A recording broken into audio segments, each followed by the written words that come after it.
I understand why for some people that might be difficult. So, well, welcome to currently still the chair of West Ham Labour Party, and we are hosting, Newham Socialist Labour are hosting this meeting this afternoon. You can just see behind me, I'll put a few of our leaflets up. I'll just tell you a little bit about very quickly about Newham Socialist Labour. Our CLP in March was suspended alongside East Ham, our neighbouring CLP, and together West Ham and East Ham, that's 5,500 members silenced, disenfranchised, etc. So in order to keep the left together, we set up Newham Socialist Labour, and we're very active in lots of grassroots campaign. So I'm really looking forward to this open forum today. We're hosting it, but it is being supported and facilitated by WIN, the Workers' International Network, and also the Labour Left Alliance. So thank you to those comrades for allowing this and ensuring that it happens. So following the debacle that was Labour Party conference, we're going to discuss some very important questions that keep on emerging in any forums that I, and I'm sure you are involved in. Is first of all, is the Labour Party finished? Can the left ever regain leadership of the Labour Party, and what can we learn from the Corbyn experience? And how do we get together to fight back? And I suppose the big one, what are the prospects for a mass party? So I'm going to ask Roger Silverman, who's a member of Newham Socialist Labour and the founder of Workers' International Network. Roger Silverman, would you please kick off the discussion this afternoon? You're going to have about 7 or 8 minutes, and anyone who knows me knows that I do keep to time and I have a stopwatch on this phone. So over to you, Roger.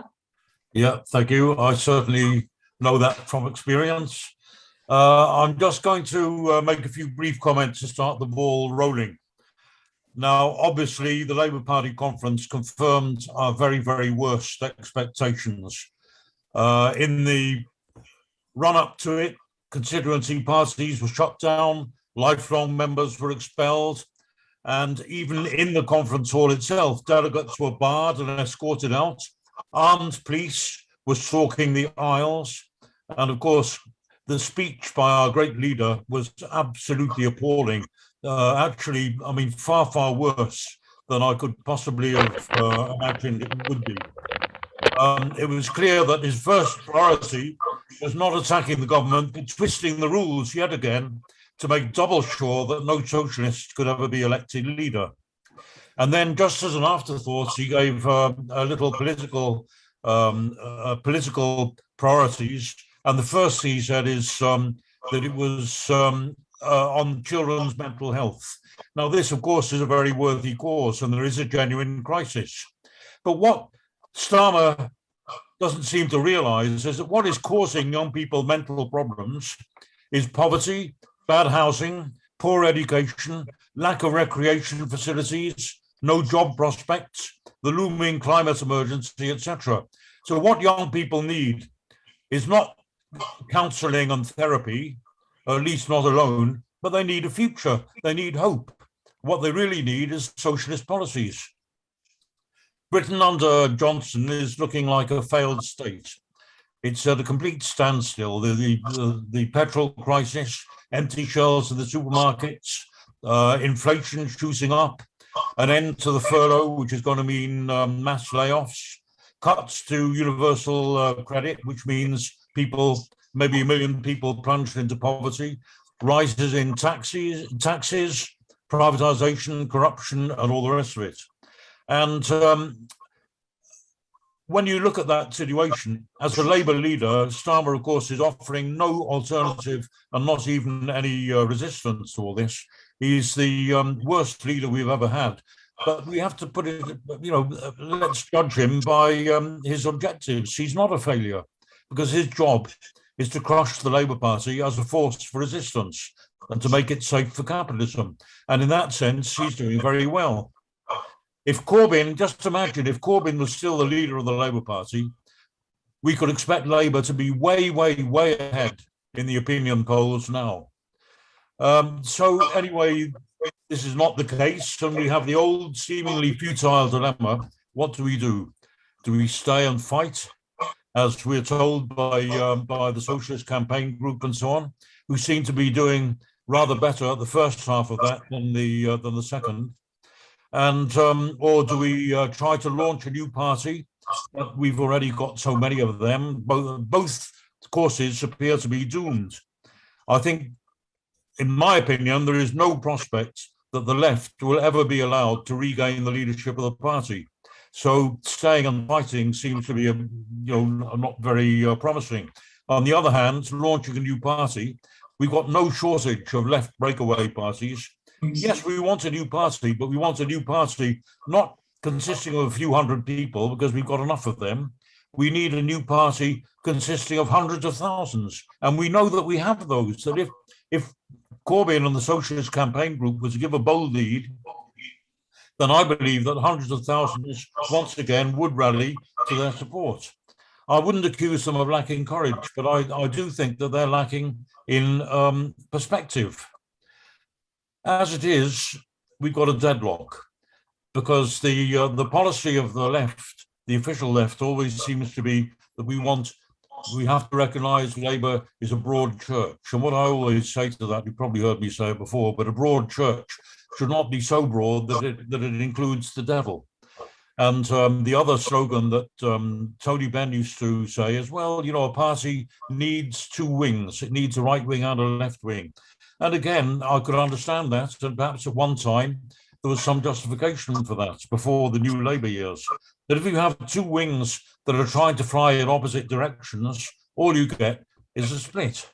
And I think what is happening now is a split, but it's a one-sided split, which is being carried through ruthlessly by the right wing, and has caught the left, unfortunately, unawares. We need to find a way to mobilise that latent support. And I do think that what happened in Newham is not a question of a little local wrangle. It's not parish pump. It's a kind of microcosm of the national picture. Newham Socialist Labour, which is what we founded when we were shut down arbitrarily overnight, two CLPs, is a kind of prototype, I think, of what's going to happen over a long period, maybe protracted, messy, localized, and so on. But the process that is going to be happening, I think, naturally. Our two CLPs, as I say, were arbitrarily shut down overnight. So the activists regrouped.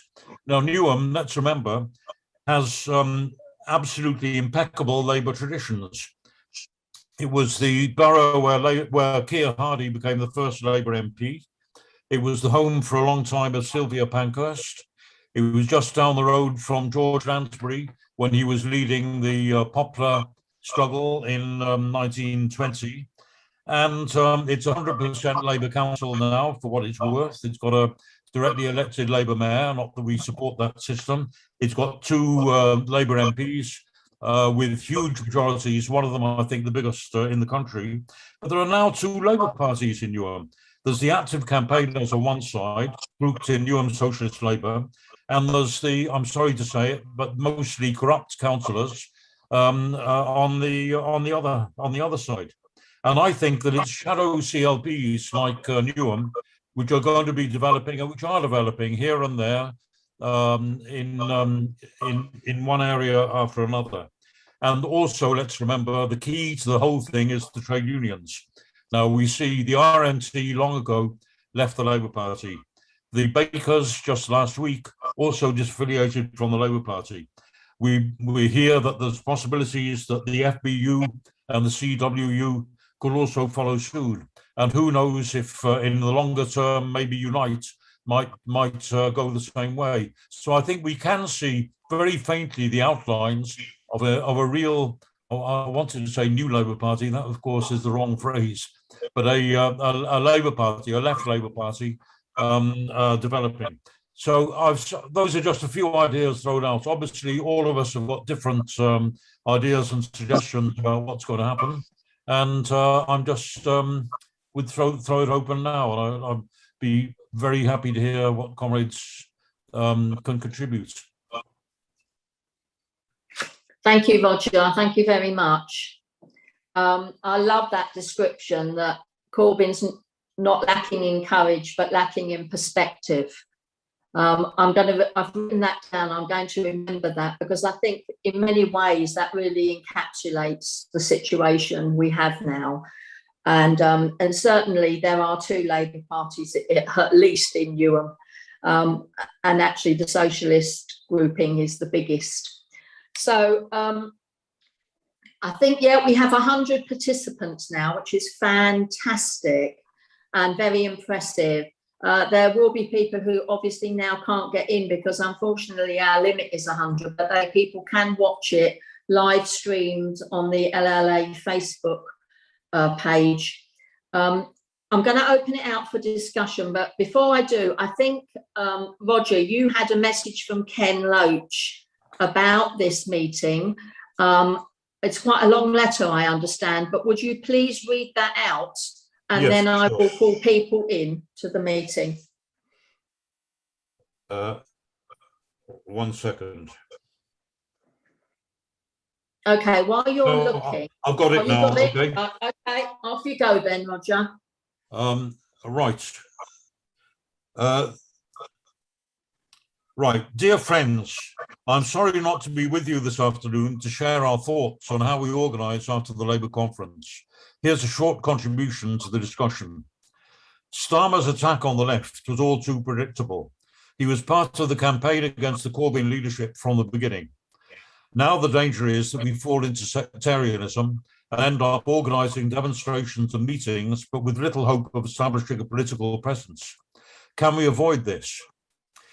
Jeremy Corbyn brought 300,000 to 400,000 new members into the Labour Party, inspired by his, John McDonnell's and others' principles and programme. Many of those who joined are now politically homeless. There are so many others in a similar position. There are several left unions, some of them outside the party, with leaders who have spoken strongly in favour of Labour's recent programme. In others, there are signs of a resurgent left, like Paul Holmes's work in Unison. There are also many campaigns who should be our natural allies against racism, like Black Lives Matter, and against poverty, homelessness, and for the protection of the environment, the NHS, and a foreign policy based on universal human rights. The number is vast, and the majority are our natural allies. We know there are many principled, talented leaders in community and grassroots organisations, and also rising politicians, one or two in Parliament, and some who lost their seats in the last election. They have an energy and clarity that we urgently need. This is our strength, and added all together, it could be formidable. Can we transform these disparate elements into a united political presence? My suggestion is a movement led by those groups I have mentioned, and that would commit to 3 or 4 unifying principles. For example, social and economic justice, universal human rights, protection of the environment. It may be that at the outset it would not have individual members, but a logo that all groups could share. Then it could unite those inside and outside the party. The key issue is the urgent need for an initiative to keep together the great mass of people who were inspired by Corbyn's leadership. Remember, this almost led to a victory in 2017. The common denominator is the desire to create a society where our common good triumphs over private greed. It would just be a start. I think it would need the presence of Jeremy and John as part of a collective leadership. This is a critical moment and it won't last. There must be 500,000 or more waiting for some recognised, trusted and principled leaders to fill this political vacuum. This needs more than a few lines to develop, but I feel we need something on these lines urgently. Individual groups on their own will not command the attention we need. We cannot be like the grand old Duke of York and march the troops to the top of the hill only to march them down again. Solidarity, comrades. Ken Loach. That's fantastic. And I think we share that sense of urgency that Ken talks about. And, you know, I know he's very close to Jeremy Corbyn, and I hope that Jeremy Corbyn gets that message too, and perhaps decides that, you know, he will step outside of the Labour Party and actually do something that gives ordinary people hope, because there are very, very serious issues developing. Now, I've got 7 people already who would like to speak. What I'm going to do is give you 5 minutes maximum, comrades. And as I said, I've got a stopwatch on my phone. Please use the electronic hands. I know that some people find that difficult. If you do, please put something in the chat, because Dave Buxton is monitoring the chat and he'll let me know. And then I'll add you to the list. So Tina Workman, I'm going to go to you first, Tina, when you're ready. I am always ready. Hi, Carol. Thanks for putting on this meeting. The LLA actually was going to do something similar, but when we heard that you're doing it, we thought a much better idea to co-sponsor, etc. So yes, I agree with a lot what Roger was saying. I mean, the easy answer is we have to fight inside and outside the Labour Party, isn't it? That's the easy answer. The difficult one is, how exactly are we going to do that? And I'm not sure there are any easy answers at the moment. It was good to hear Ken's letter, and while he was talking, and actually I've been thinking about this for a while with other comrades as well, is that I think we need some kind of strategy conference, perhaps of the left, who is interested in something like that, where we do get together, take some time, actually have perhaps some written contributions in advance, but also develop ideas there and then, but where we go from here, and, you know, co-host that perhaps by the LLA, Labour Representation Committee, Jewish Voice for Labour, comrades who are actually interested in thinking things through. Not every group on the left is, I don't think, unfortunately. What I would say, though, on terms of Roger's contribution is that, yes, there are tens of thousands, hundreds of thousands who are very unhappy with what Starmer is doing, who were inspired by Corbyn, etc. But that it's not just the quantity, and that's an issue. I think that it also depends on what we're fighting for, what kind of message we're putting out, what kind of platform we're putting out. Anti-capitalist, of course, pro-socialist, of course, Marxists, ideally, in my view, but that's something we can discuss. But the witch hunt, I think we cannot underestimate how important it is that any new formation has to be clear what's been happening in the last 6 years and what has led to the self-defeat of the Corbyn leadership. I think probably most people in this meeting who are in this meeting are watching it are quite aware of what happened. It's, of course, the right attacking Corbyn, etc., the witch hunt against the left, the anti-Semitism smear campaign, etc. But not everybody on the left is prepared to say so. And I'm involved in a few initiatives at the moment where, I have to say it, expelled, suspended, those threatened with auto exclusions are not welcome. And this is organized by the left. And there is not just a hostility, a reluctance to stand publicly in solidarity with people who we know have been falsely accused of anti-Semitism, etc. And there's still a reluctance to speak out. And I'm afraid, I think if that is carried, that reluctance is carried into any kind of new formation, it will be utterly useless. And it's not something I think that would have any chance of making any kind of difference. Any kind of new formation bringing together the left has to understand that appeasing the right is not going to work. If we ever want to have a chance of defeating the right, we need to take them on and not bend over backwards and, make this concession and the other concession. You have to say clearly, these are our enemies. This is a class war. It was clearly a class war against Corbyn. It had been fought by the right, not by the left. The left bent over backwards, and that led to its defeat. Anything we build has to be very, very clear on that, and has to stand in solidarity with those who've been proscribed and smeared, etc. And that is something where I think we still have to do an awful lot of work in the Labour movement. I've just been to Labour Party conference, and there's people coming up to you and say, looking around, are they being, is somebody seeing me talking to you, talking to Jackie Walker? It's awful. There is such cowardice around at the moment that this is not something we can carry into anything. And that's, I think, a lesson we have to work on very, very hard over the next few months. And it's not a fight we've won yet. And it needs winning before we can build anything serious. Thank you very much. And you were a bit under in time as well. Thank you so much, Tina. And any of you who listened to Crispin this morning will have seen, a debate about the role of momentum. And can I just say, we have to remember that if you are expelled, you're not a member of momentum. You're expelled from the Labour Party, you're out of momentum. And that is a disgrace. And it is about standing up for what is, and be counted, because we know the right are ruthless. We need to stand together. Solidarity, absolute solidarity with Chris Williamson, with Jackie, with Mark Wadsworth, with all of those people who've been suspended and expelled from the Labour Party. Solidarity to them.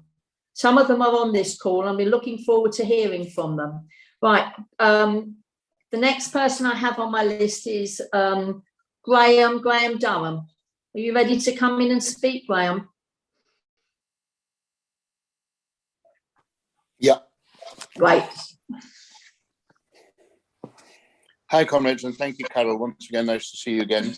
And when I was initially suspended beginning of last year for standing for the NEC, I'm grateful to Newham Labour Party and Newham Socialist, because they were one of the first to set up a meeting at which we could explain.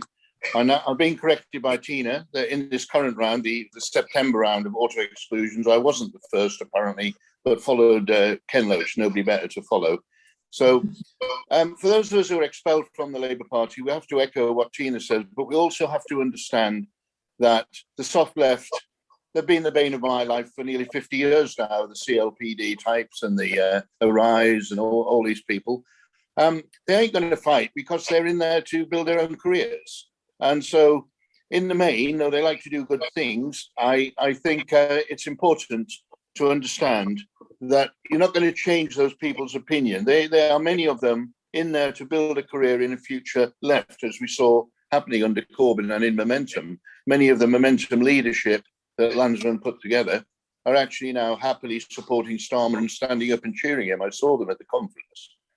But I wanted to just briefly go back to the 5 questions that were posed for this meeting. Number one, which I think, Carol, you shortened them. There were 5 that Roger sent out. Is Labour finished? No way. Labour's not finished. I could definitely see a situation in which a change of leader occurred. Somebody like Andy Burnham came in and became quite a credible alternative on a much more moderate and milk and water programme. In my opinion, the record Labour vote ever in the UK was 48% in 1951. In 2017, we got 42.4%.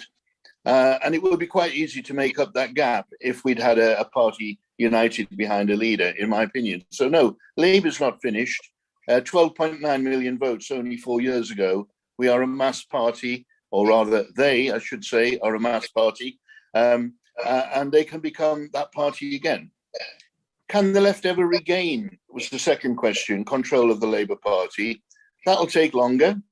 Obviously, the changes need to be all reversed, and that will take time, and that would take a reinvention. But the left, in theory, could regain control of the Labour Party in the sense that we ever had control under Corbyn and MacDonald.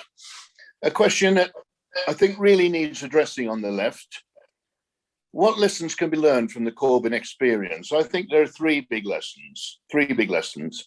They've been rehearsed before, but they're important lessons. Firstly, the day Jeremy was elected leader, I was in the conference hall. He went out straight afterwards and addressed a meeting of a refugee march, welcome refugees, which was fine. The trouble was that Jeremy then continued his tour of the UK for the rest of his time as leader. He didn't actually organise inside the Labour Party machine. He didn't sack the officials. He wasn't ruthless enough. He brought the wrong people in who wanted to compromise. He was too soft on the right wing, Hilary Benn and these people who turned on him. It was weakness. It wasn't strong enough leadership. And that goes right down the whole team that worked with him. There were terrible mistakes made, which we are paying a big, big price for, in my opinion. The second mistake, and obviously the Labour Party organisation needed sacking straight away. We needed to get rid of all those people and get them campaigning, which is what didn't happen in the 2017 general election. Second mistake, in my opinion, was the disaster in 2019, when groups that are represented on here, the Labour Representation Committee, for example, came out as a pro-Europe, anti-Brexit organisation that were clearly helping to build that opinion, which Starmer himself helped to build, and John McDonnell helped to build, and Diane Abbott helped to build, that we were anti the referendum result. There are people listening today, I'm afraid, who have a responsibility for that. Everybody that you knocked on in any working class community, and I went to about 6 constituencies, we're telling you, we voted no. We voted no to Europe. And your party is in favour of it. We gave Johnson an open goal. And those people who've made those mistakes, I only mentioned the LRC because I used to be active in it till they expelled me, are equally responsible, in my opinion. And the third big mistake, and here again, I come back to John McDonnell. I remember the interview on Sky TV when John McDonnell said, the Labour Party, in his view, is institutionally anti-Semitic. He'd completely collapsed from the original line, which was, we are an anti-racist party. We will not allow anti-Semitism in the party. It is a very small and tiny aspect of a tiny proportion of our members. Completely collapsed from that line. And even today, some of us who were allegedly anti-Semitic, in my case, I confess, I called the chief rabbi at the time a Tory. That's why I was initially thrown out. That's not anti-Semitic. That's a political comment on a religious leader. But I mean, of course, when we've made these three big mistakes, we've looked like the anti-referendum result party. We've looked like the we've looked like we're guilty of anti-Semitism, and we've not done anything about the Labour. Then obviously we've weakened our own thing. And I'm afraid it's hard to say because I know how popular Jeremy is. He's a friend of mine, but he was the leader. And although he tried hard to fight against some of these things, he wasn't strong enough. That's, I think, an important set of lessons to learn. Okay, you've had your Labour time. on the verge of a split? Graham, you've had your time. I'm going to give you 10 seconds to answer that question. I'm not happy. I'm not. Look, on prospects of a new party. Well, we're closer than we've been for a long time, but I don't actually believe it's a good thing, to be honest, that the Bakers Union are leaving. I don't think it's a good thing that any of the smaller unions leave. If we're going to split this historic party, then we have to split properly, and we need a big union, particularly my union, Unite, to take a decision to do so. Then we may have an opportunity to split. We just, as I agree with Roger, we don't want any more of these tiny parties, tiny alternatives. Forming. We've got to be more than enough on the left in Britain. Thank you, Graham. Thank you. Thanks. Thank you. Okay. Thanks very much. You've raised a lot of really interesting and controversial ideas. So which is really good. So I'm gonna move on to Paul Collins. Would you like to come in now, Paul? Can you hear me? Yes, we can. Hi. This is a bit difficult for me to say because I currently chair my CLP, but the result of conference and the fact that Starmer is strengthened his leadership, thanks to the current Unison delegation of Unison, nothing to do with the current NEC, I could add, in their defence. I now feel that the Labour Party is no longer a movement for social change, and later on this week I will be resigning my party membership. which is ironic because I've been saying for weeks you must stay in and fight, and but I'm afraid the sight of seeing every shadow cabinet member getting up to speak, knowing that every one of them in some way, apart from Andy MacDonald, was in some way responsible for the defeat of 2017 and 2019. And it suddenly occurred to me that if we go for a general election, these are the dickheads that we're going to be campaigning for to be our ministers. So my own personal position is to throw my energy into the United Community. I've been a member now for a few months now.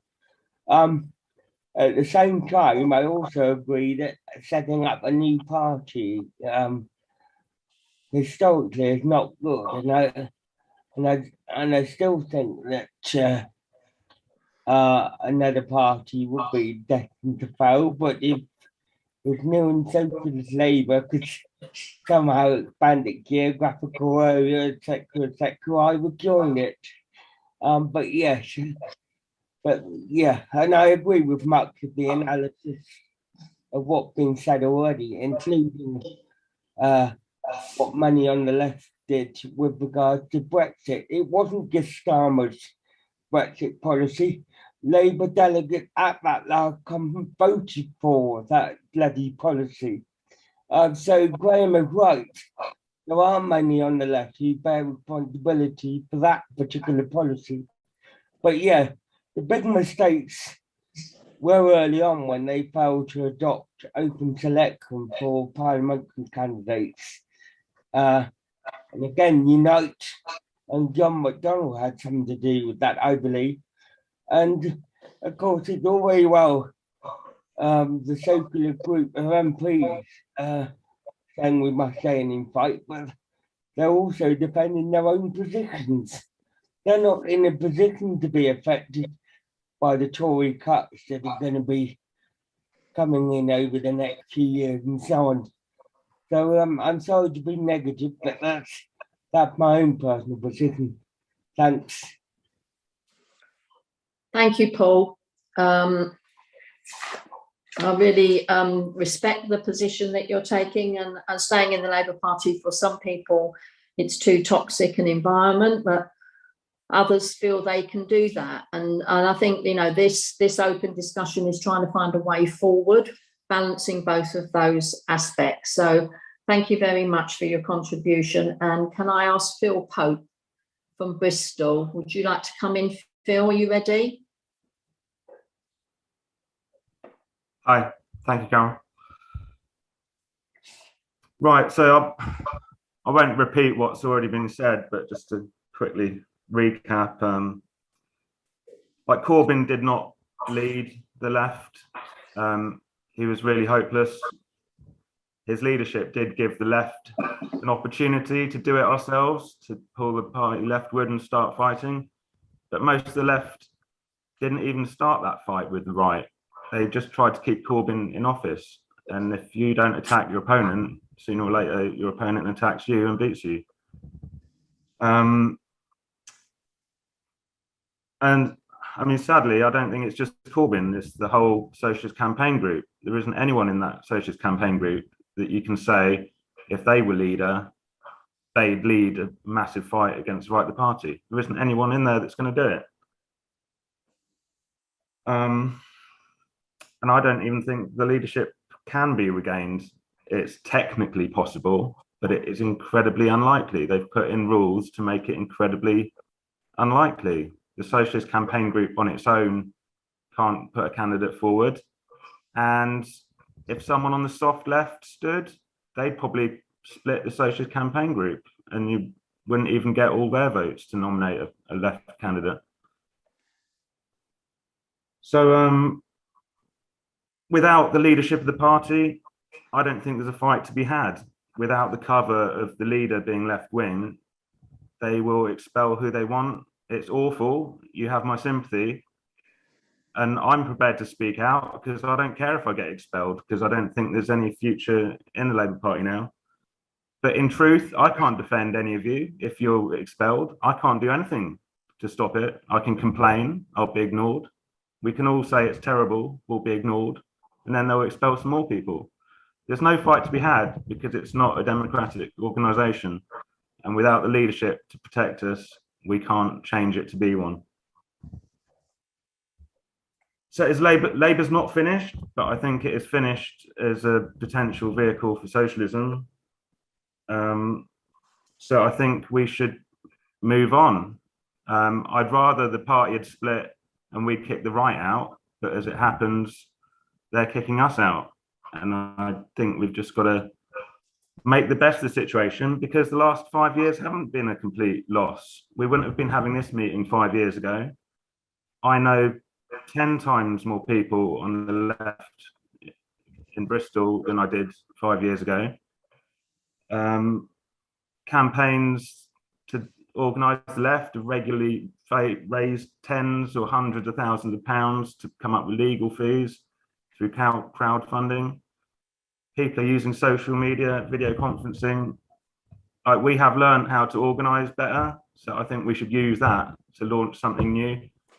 And I think it's the people in this meeting are the people that have got to do it. We can't wait on maybe the unions will lead it, maybe Ken Loach will lead it. I think we need to get on and do it properly and raise money, like employ national staff to actually organise a big thing. That's one good thing Momentum have done. They got the politics wrong, but organisationally, they've built an organisation which has been defeated but still persists. They still have full-time staff. They still have a big income. They've created an organisation. I think we should start talking about doing that and doing it properly and make the best of our defeat and come back and organise. Thank you.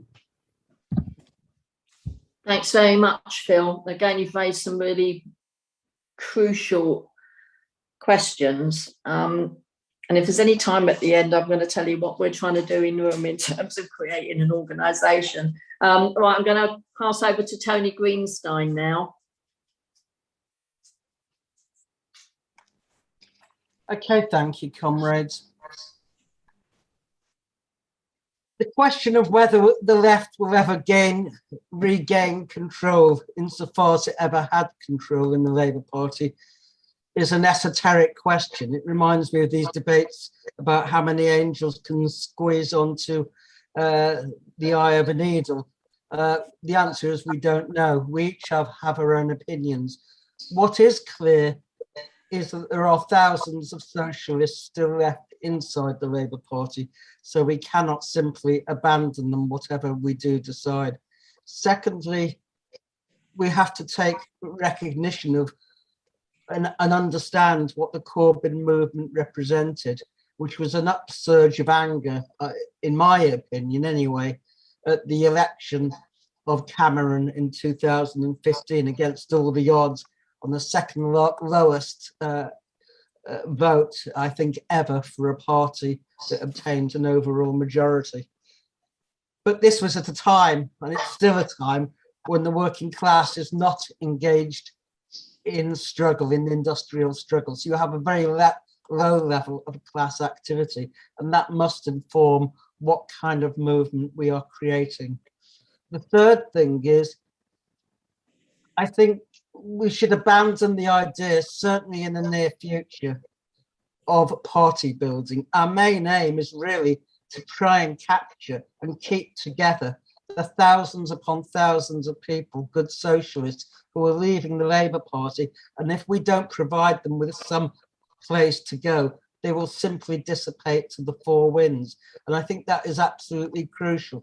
We need to create a body or a movement that can both relate to those inside the Labour Party and those who have left the Labour Party. The other thing I think we should not be under any illusions about Keir Starmer. He is, as an individual, as about as pathetic as one gets, but it's not about him individually. It's not about the fact that he has to get stormtroopers to line the aisles in the form of the Sussex and probably Metropolitan Police at conference in order to give his speech, or to bring in people who will cheer him because he knows maybe you in the hall will not do so. I think Starmer wants to complete the Blair project, but Blair came in entirely different circumstances. If you remember, it was a Tory government which had literally fallen on its own sword over Europe. Remember, John Major was challenged by John Redwood for the leadership. Major was calling half his cabinet bastards.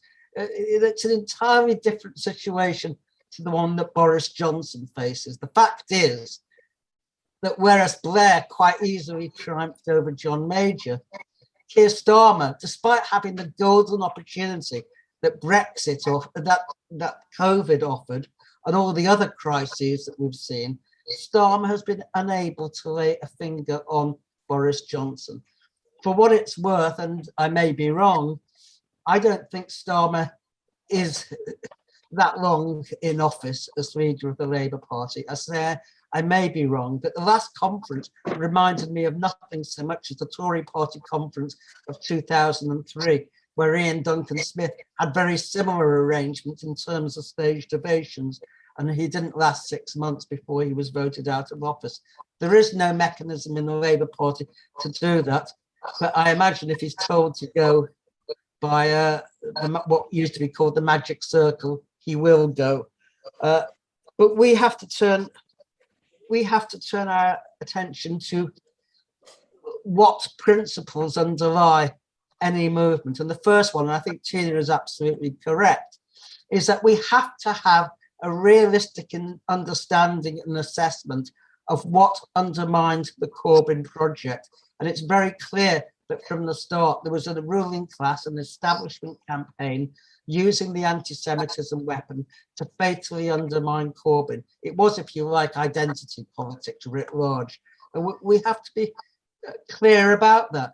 It was the advocates of apartheid Israel, coupled with the right of the secret state, which mounted a campaign which in the end toppled Corbyn and almost rendered him impotent.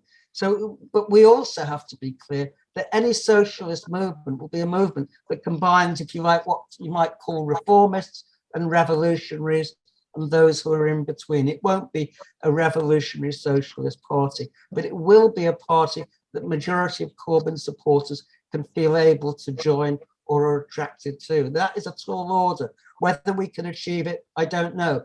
But I do think we have to try and make a start towards that goal. Thank you. Thank you very much, Tony. Can I now move to Matthew Jones?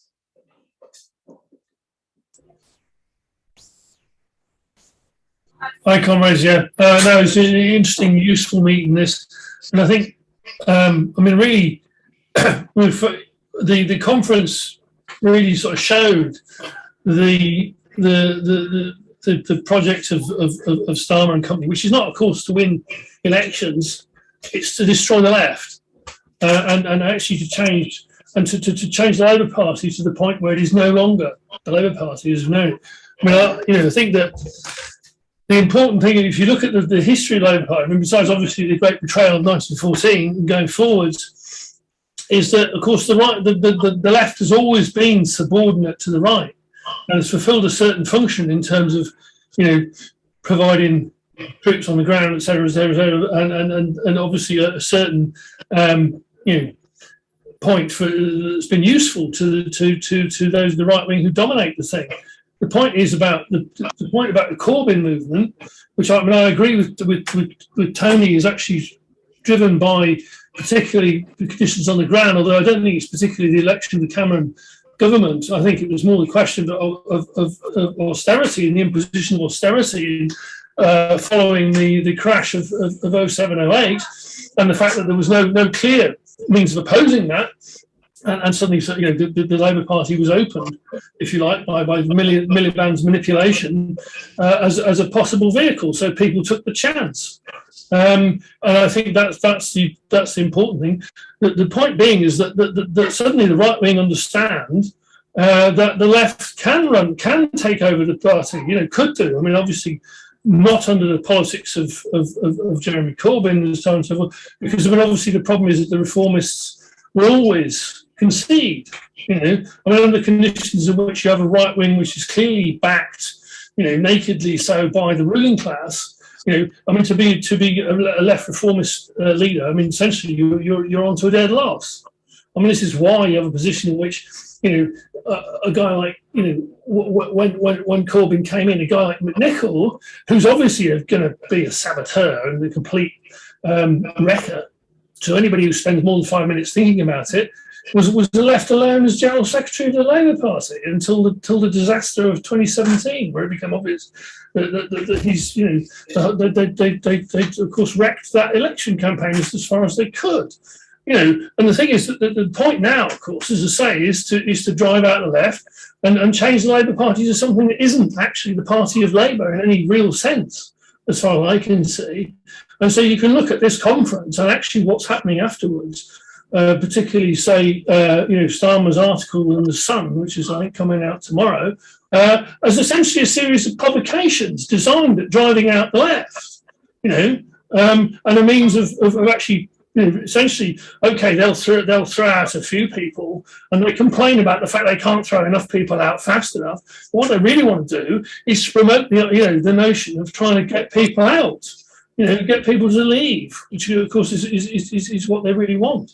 Now, obviously, this didn't raise the whole questions. Okay, well, the whole nature of the thing, where you have, nakedly, misogyny, racism, even discrimination against disabled people, which are those of you who were on Crispin's call this morning. Very interesting. That, of course, that's the way that the Labour Party operates, and we can see it in its history.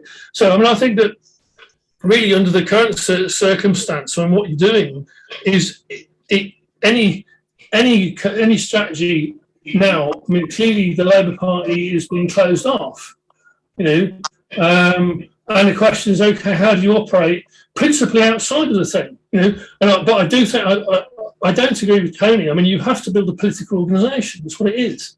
It is a political organisation. Now, some of those people may still be in the Labour Party or whatever else, but it's a political organisation and it has to function. And the problem is also, you see, what we have to do is say, right, okay, we're here to do a job, which is actually to provide a political organisation for the working class. Simple. There isn't another one. Because the Labour Party is while we can say, okay, historically it's performed some of that role in a particularly, traitorous way and all the rest of it, and really as functions as an instrument of the ruling class. Now they're abandoning that entire notion. And the question for us is, okay, well, that's the thing we have to take on. That's the central point.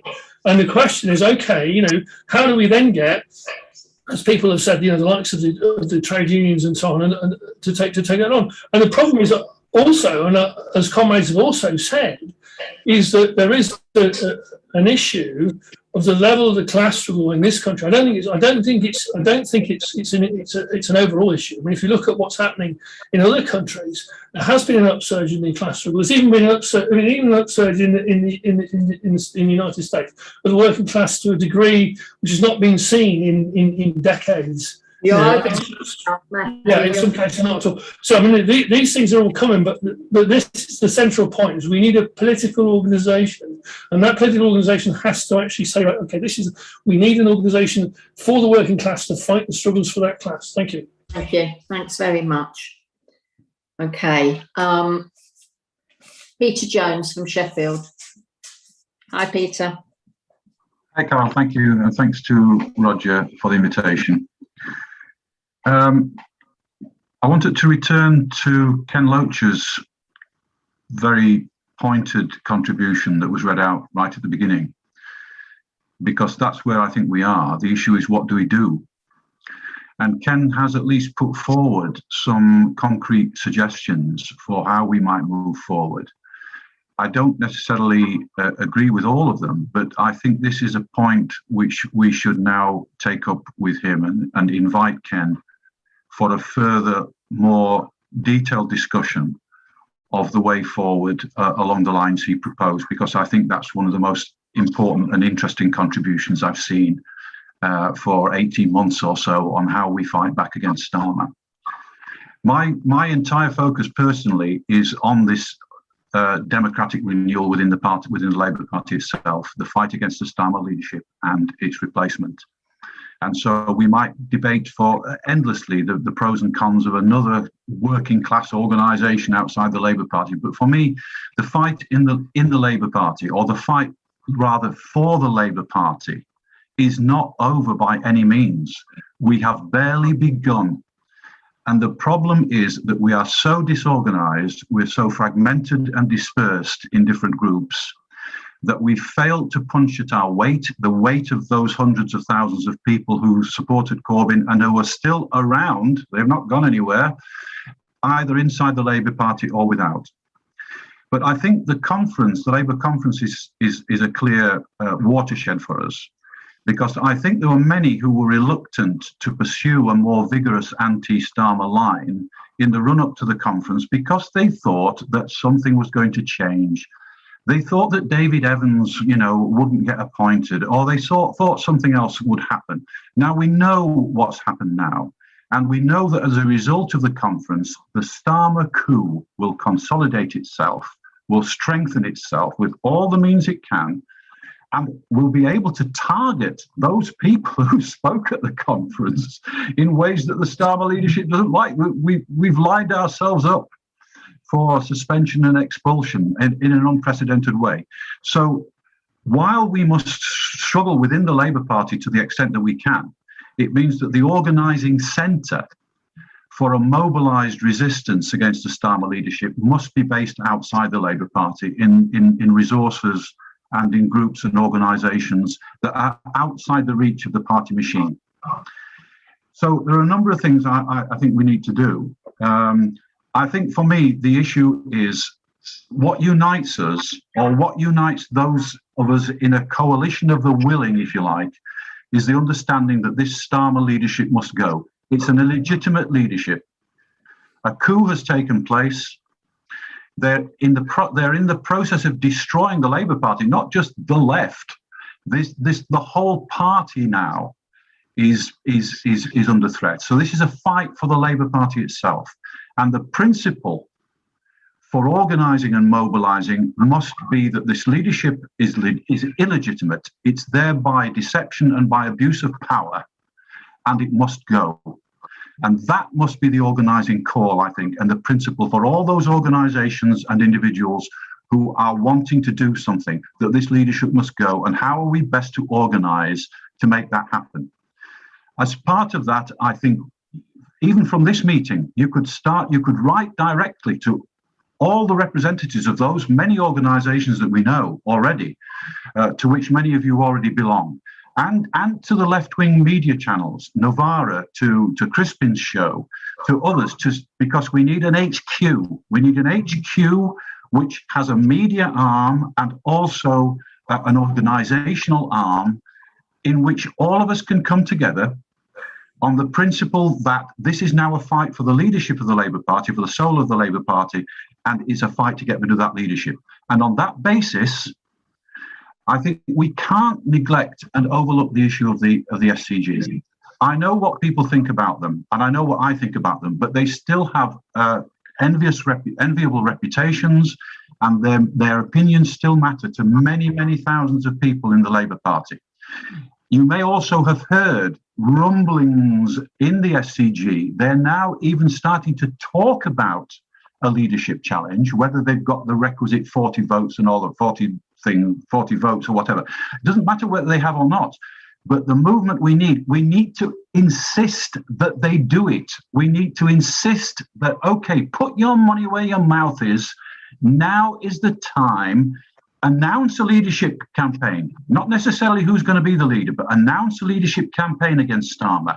Prepare that leadership bid with mass meetings all over the country and a national meeting to prepare and get ready for that leadership campaign against Starmer.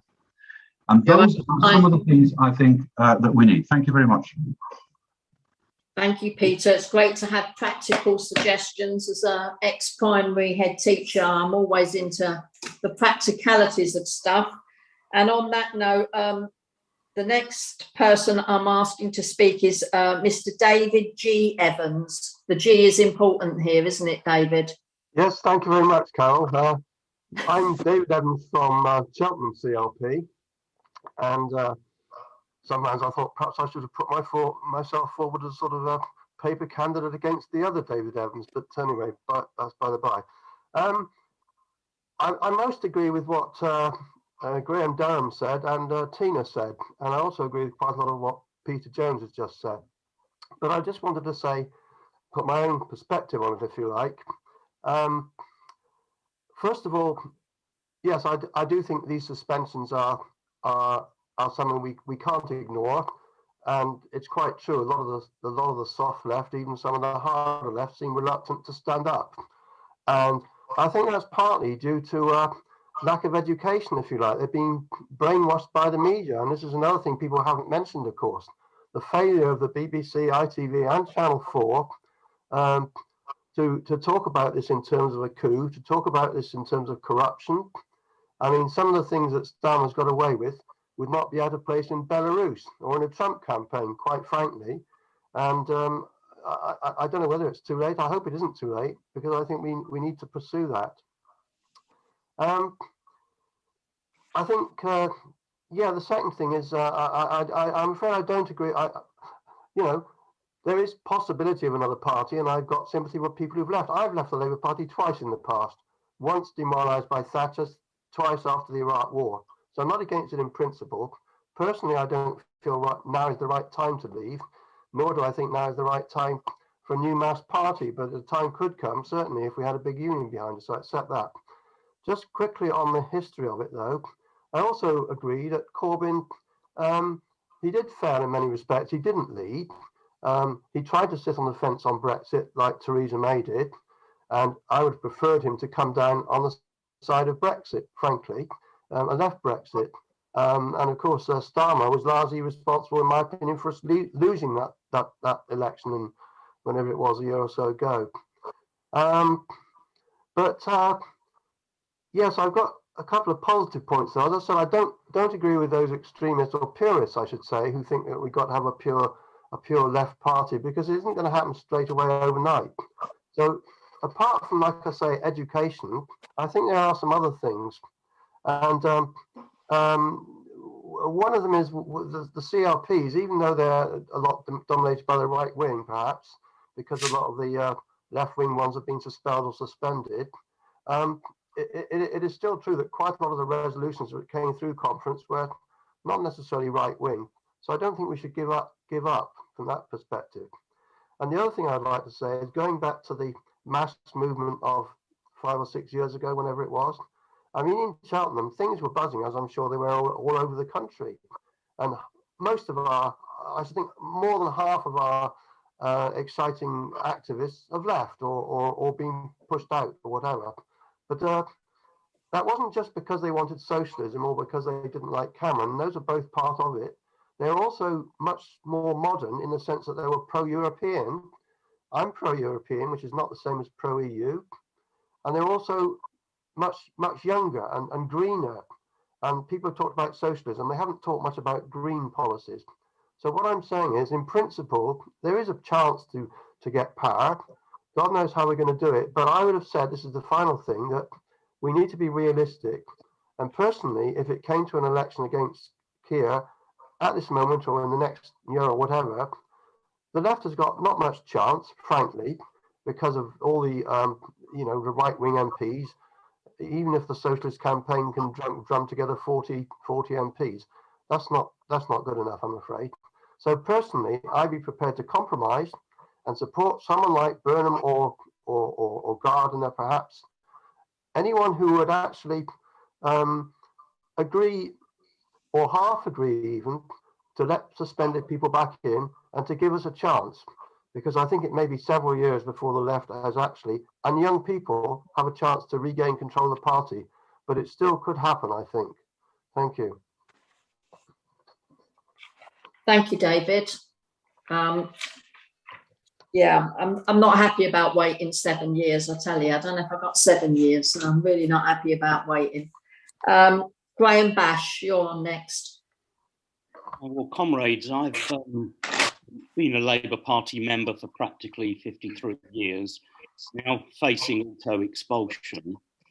And I need to say, I think this is probably the most difficult moment that I and we have been in, because we have to work out some very, very difficult options. Now, from this excellent meeting, I think there is some consensus about avoiding twin errors. On the one hand, the error of premature electoral errors. Like many of us here today, I've been around too long not to notice the skeletons of all those failed electoral adventures, which may get a couple of hundred or at least a few thousand votes, but leave the balance of forces in the party and the movement untouched. But there's an equal determination today to avoid business as usual. It is a watershed we're in. That conference last week was a watershed. It has, for the foreseeable future, locked out the left from leadership. We have seen a witch hunt, the like of which I don't think any of us have experienced. 150,000 have left, another 100,000 or more will go. And I agree with Roger's first point that this is not a failure on Starmer's point, on Starmer's part. This is the aim of the exercise. After all, there's no point in saying what has happened is unfair. I think it was Tina or someone else said, this is deliberate, it's class war. And that's what we're facing in the Labour Party, it's class war. And this idea that somehow it's business as usual, keep our heads down, wait for the next conference or the conference after that, is actually totally inadequate to the tasks we now face. So leave aside those twin errors. How do we now operate? Firstly, there is a movement still in the Labour Party. We saw it on the votes for Palestine. We saw it on the votes for the Green New Deal. The trade unions, or the majority of Labour Party trade unions, even with the Bakers union leaving, are still there. And it isn't our task to walk away while those still fighting remain isolated. So that isn't on. Nor do we accept their rules, the Starmerites' rules of the game. That is, accept the witch hunt, refuse to stand with those who have been wrongly expelled or suspended or proscribed. But above all, there is a class struggle out there, and it's that which will determine our actions. We have to be, if you like, the vehicle for resistance, trying to bring it into the party if we can, but connecting those areas of resistance, those focuses of resistance as well. And it was Karl Marx that explained that we have no, that communists, of which I'm one, have no interests separate and apart from that of the broader working class. That does include those still in the party, even if those numbers are shrinking. Now, if you're saying what does this amount to exactly in practice in terms of party and movements and class, I think that we're all struggling to find a way. We're in new conditions. But if we can avoid the ridiculous extremes of electoral adventures or business as usual, standing for a principled socialist position, then we can at least begin the task of rebuilding the resistance to this government, which is not only bringing, it's not only bringing our movement to a state of crisis, it's bringing the whole globe. There isn't much time, and yet we have to somehow try to patiently build an alternative. It's not going to be easy, comrades. This is a difficult moment, and anyone who thinks they've got all the immediate answers, I think we should be very careful about. But if we can begin to pull that kind of wisdom that we've seen today together, then we may actually be at the very bottom of our kind of level of struggle and begin to move forward. And it ain't going to be easy, but we need to be both principled and show solidarity with each other and be united. But remember, comrades, above all, we do not separate ourselves unnecessarily from the broader movement, and especially the trade unions who are still in their fight. Thank you. Thank you very much, Graham, and solidarity to you, Tony Greenstein, and everybody else who's felt the Starmerite purge. And I appreciate your comments and the gravity of them. Can we now have Steve Freeman to speak?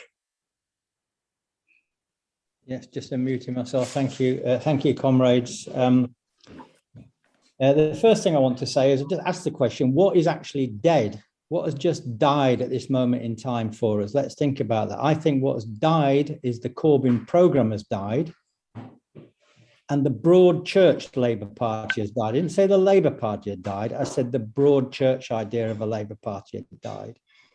So if we're looking for something new that is not dead, then we should look to Tony Benn. Instead of the Corbyn programme, we should look to Tony Benn's programme. And instead of the broad church Labour Party, we want to look to a new model Labour Party. Not a new party, a new model Labour Party. And it'd be interesting as an historical, I chose those words carefully, because in 1644, when the parliamentary army was being slaughtered by the royalist armies, Cromwell didn't leave and go home. They formed themselves into a new model army. And then after that, they were able to come back and get stuck in with a much stronger force than they had before. And that's the approach we should take to have a new model Labour Party. That's what we have to build. And the Bennite programme is it. It's not about leaving or staying. That's a false, as far as I'm concerned, a false argument, because that party must be built within and outside the Labour Party. The thing we have to ask ourselves, the fundamental thing we ask ourselves is the Corbyn programme correct? That's the elephant in the room. That's the thing that nobody's really talking about. And that programme was to restore the 1945 social monarchy from the high point of the Labour government. Have we got to go again with that same programme? And Roger gave you the answer why we shouldn't go with that same programme. Should we try to rally the left behind the 1945 social monarchy again? Because if that programme is not right, no amount of defending it and no new tactics will get us on the right track. Roger appealed to the socialist campaign group, but they're absolutely wedded to that programme, by the way. So if you think they're going to help us, then forget about that. But Roger said something important. He said the state has failed and the democracy has failed in this country.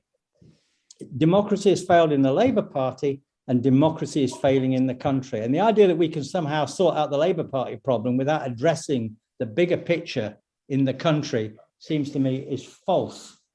What did the Corbyn programme say about the crisis of democracy? Can anybody answer that question? The answer is not much, not least when he took the oath of allegiance to the crown by joining the Privy Council. That tells you where that was. So in a way, Corbyn revived the socialist movement. Let's give him credit, by the way. As comrades have always said, I'm not knocking that. But unfortunately, that has got, we're either going to go back to New Labour or we're going to go somewhere else. And we should go back to the 1990s. And I think Tony mentioned this idea. Back in the 1990s, when the Labour Party, basically the Labour Party had to go in one direction or another, it went to New Labour under Blair and Brown.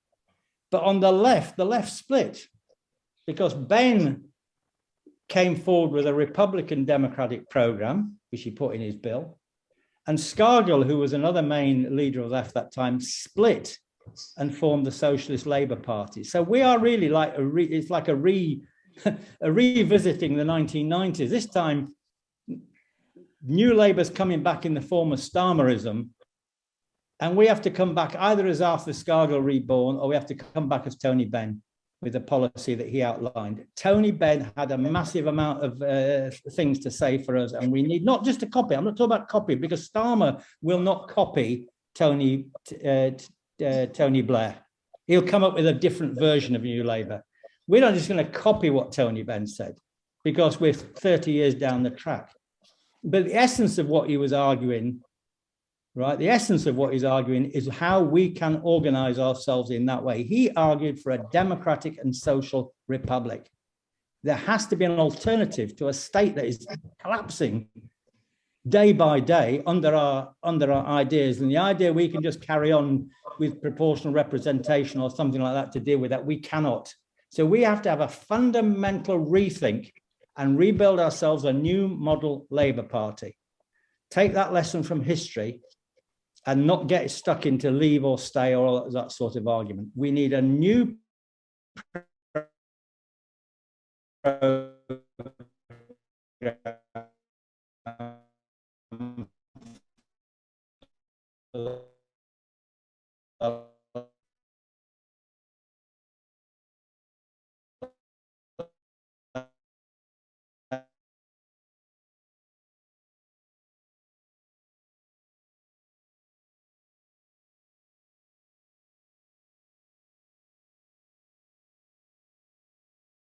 It's an excellent book. But as I say before, we've got to have a modern version of that, by the way. But it will give us the weapons we need. I'm absolutely convinced of that. And we have to look at that with fresh eyes and a new direction, because what's just happened, things have died, and we have to clear that out of the way. We kind of have to start again in a new direction. And then we can rally all sorts of people to our flag. By the way, just to this last point, republicanism is not about the Queen. I just want to emphasize this point. It's about democracy in our towns and cities, how we organize ourselves, how we organize our trade unions democratically, how we organize our parties democratically, and how we have the democratic organization where sovereignty is rested. Thank you. So I want to get everybody in. So I'm going to go to Terry now, Terry Deans. Hi, Carol. Can you hear me?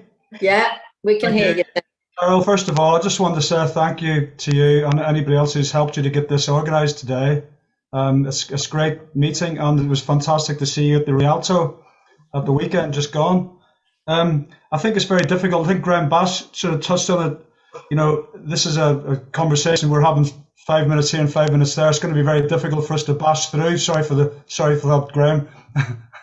To get through the work all this out. So it's a beginning. So thank you for that. I think I'm in the company of a lot of very, very experienced socialists and people who've been involved in politics in 40, 50 years in some cases, and some very experienced students of the political ideologies and various things. I don't come from that background. I was ideologically sort of absent, or I don't know if that's the right term, but I wasn't involved in politics from the age of 18 voting age up until I was nearly 55 years old when I joined the Labour Party. So I'd never even voted in my life before. So I hear people talking about losing hope and stuff. I'm sorry, I spent 38 years of my adult life thinking there was no hope, you know? So I understand the feeling, but look what happened. Something did happen, didn't it? Something which changed my perspective. And as I say, I think I speak on behalf of a lot of the politically naive, let's say, which is the vast majority of the people out there who I think that we need to be encouraging to get involved in this fight back or to overthrow the current system. And I also think I refer to the older, more established comrades. I think that we have a duty. I'm getting old now. I think that we have a duty as older people to stay positive and to show the way for the young people coming behind us, because that's where it's going to happen. And so I just wanted to really echo, I think Peter Jones hit the nail on the head with the tone he struck, with the positivity. I saw a gentleman called 40 Suleiman in the chat who was saying similar things, and Steve Freeman has just mentioned it again. I think that, as Graham Bass said, it's not easy to find all the answers, but we have to start somewhere. And that start somewhere is for us to unite and to exemplify solidarity. I was introduced to the word solidarity and unity when I came into the Labour Party. It's synonymous with left-wing socialism, apparently. But what I'd like to see more, guys, I'd like to see us exemplifying that more, being more positive, being the change that we want to see, using the language of solidarity, using the language of unity. There's a lot of people out there who've been very wounded about what's happened. They've lost hope. They thought that Corbyn was going to bring everything in, and we thought we were on the threshold of a great victory, and we were on the threshold of a great victory. Corbyn may have lacked the skills necessary to bring us over that finishing line, but we got up to that finishing line. We could smell it, we could taste it. So whatever Corbyn's faults were, the one thing that he did do was he brought us together. I think Phil Pope mentioned it. We wouldn't have been having this meeting today if it hadn't been for Corbyn. So I think that we have to stick to the positives and exemplify the fact that even though we're damaged, even though we're hurt, that we've got the strength, we've got the capabilities, we've got the mentality to fight back and to raise ourselves up and to exemplify to the next generation behind us. It's not going to be just about us, it's about the rest of them coming behind us. And so for that reason, I would just like to sort of put a little word of warning out from someone who comes from a military background, that if we start using language like calling people cowards who have been intimidated, I think we need to understand intimidation and fear. I was brought up in a country which was destroyed by intimidation and fear. People killed each other. People in communities, people next door neighbours fought and killed each other because of fear and because of intimidation. So we need to be careful that we don't disengage or disenfranchise those people who are not quite as good as some of us at facing up to intimidation and fear. Some people get cowed by it, some people are strengthened by it, and they move on. We need to, I think, nurture those people, exemplify to them how we can bring them along with us. They're wounded. We're all wounded. So we need to be able to show how we can look after our wounded comrades and bring them along. So I'm careful. Of course, there is cowardice out there, I'm not denying it, but we need to make sure that we don't tar everyone with the same brush and leave them abandoned on the roadside, because I think that's what solidarity and comradeship is. Ken Loach, I agree with Ken. I think there's things we can do. So I think that community organising, I think we need to sort of, the things like shadow CLPs are going on now with Labour and Exile Network, and it's basically just about getting people positive and working in their communities and being some sort of a pressure group in the local Labour Party.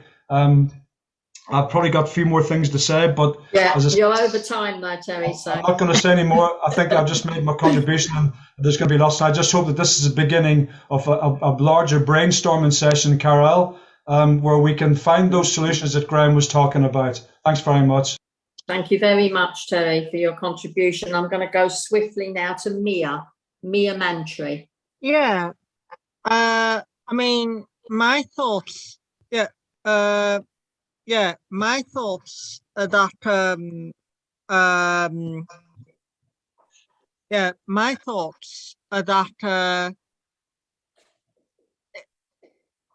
I can understand why people are scared, feel disheartened with everything that's happened, and I get it. But I think the thing to remember is just how close we came to winning in 2017. And yes, things did happen, and like now we're and like, okay, things didn't work out. But I think mistakes were made with the Corbyn project, but we did get a lot right. And I think the thing to remember is that this is the first time in decades that anything on this level is being achieved. And sometimes these things sometimes take a few goes to get it right.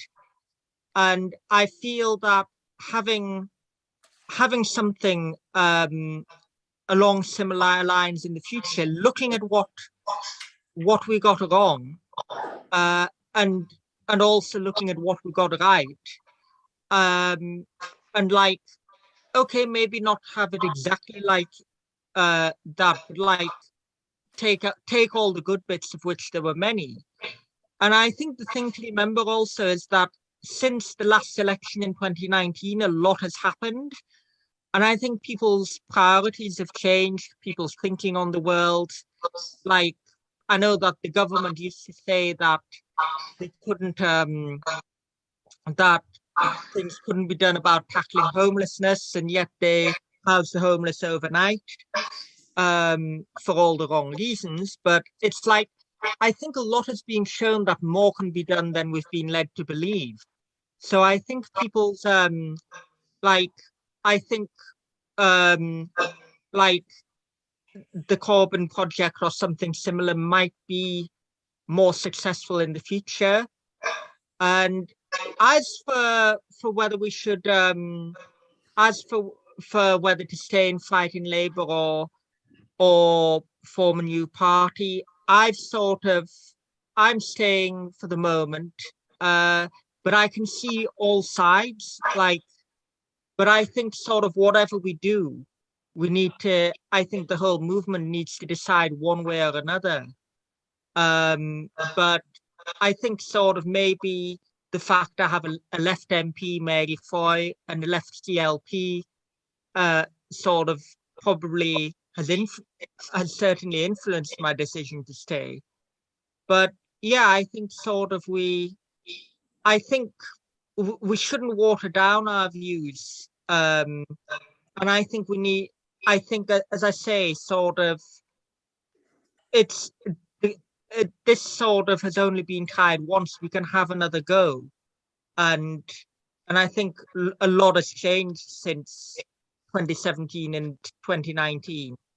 So I think it's just a question of whether or not we stay in Labour or form a new party. But I think sort of it needs to be thought about. And I think organisation, I think we need to get better organised and for sort of the whole movement to decide one way or another. So yeah, that's me. Thank you very much, Mia. Can I move to Leah Levain from, I believe you're in Hastings, Leah.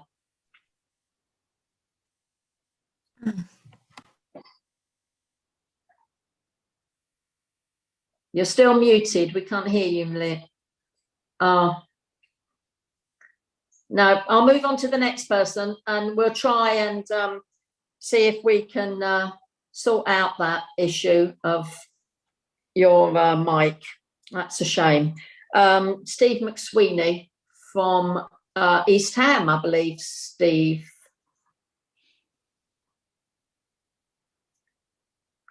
You're still muted as well. There you go. Okay, thanks. Yes, I am just up the road in East Ham. And well, first of all, thanks to Roger and Carell and the others for organising the meeting, which is, I think, characteristically thrown up a pretty wide range of approaches and ideas. So I'll add mine to the mix. I think I should begin by recognising, we all recognise, I should imagine, that the answer to these problems are not going to be found quickly, and that this is the beginning of a clarification process and a dialogue and discussion that was going to go on for some while yet. In contributing to that discussion, I think we have to begin by looking at what the lessons are of the last 6 years, which were really quite an extraordinary period in the Labour Party and indeed working class. I think we can all notice most of us seem to be of much the same vintage. And I think probably none of us can remember a period of quite so much enthusiasm and activism as surrounded the initial campaign around Corbyn's election as the leader. I remember quite vividly the pictures of youngsters breaking into Camden Town Hall to go to the political meeting. I can't remember that ever happening before. But what I think we have to ask ourselves is why that tremendous enthusiasm and those 300, 400,000 new members were not able to change the direction of the Labour Party sufficiently. And I think that's a very fundamental question, because if we want to build a party that can, well, in my opinion, overthrow capitalism, we need to learn something about the structure of the Labour Party and not do that again. I think the point about the Labour Party is that its entire structure, the whole way in which it operates, is designed to oppose what the the new members wanted to do after 2016. And I think the whole structure, its traditions, its priorities, whole way of operating was designed to not respond to the enthusiasm. And at the heart of all of that, and I think this is at the heart of the whole question, is parliamentarism. It's the complete commitment that the only political strategy is to win elections in order to form a parliamentary majority is what paralysed the left in the Labour Party, and always has. Because if you want to win a majority, you have to hold both wings of the party together. And that has always been the reason why the right was able to discipline the left. And it's not just a question of cowardice on the part of various people. I mean, no doubt there are cowards, but it's the commitment to that strategy is why the left of the Labour Party always feels that it has to limit its own activity and its own demands in order to keep the right wing on board. Whereas the right wing has no such hesitation because they don't want to transform the society. They want to manage that. And therefore, from their point of view, they don't believe in their party people who in whatever show, whatever programme, are hostile to capitalism.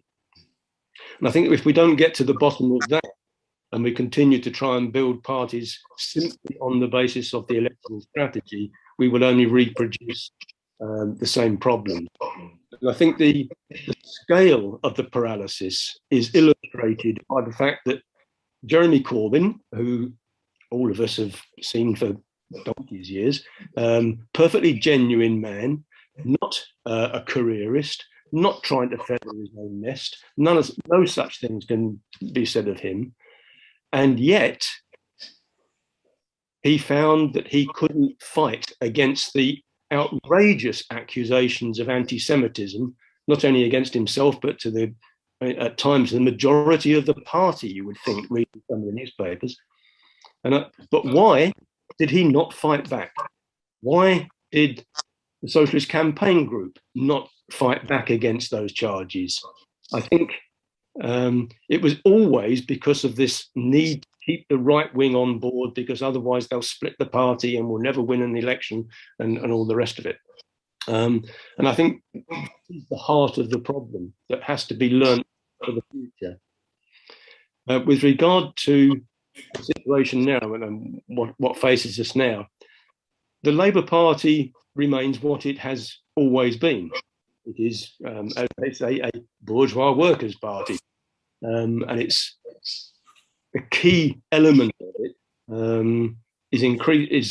has always been the central role of the trade unions. And I think that will continue to be the reason why the Labour Party will be pulled left and right, as it always has been, because its social roots are in the working class, but its leadership, it supports capitalism. That's where the tension and the contradictions come from. Quick, you're out of time, Steve. You literally sum up in 10 seconds, please. I think, therefore, we have to be active within the class struggles that will develop probably in the quite near future. We should demand that the trade unions demand that the Labour Party defend and support working class interests, and if it doesn't, they should think about forming a new party. Thank you very much, Steve. I'm going to go back to Leah. Yes. I mean, I'm sorry, internet doing bad things. I don't think I'll need my full 5 minutes because a lot of my points have been covered.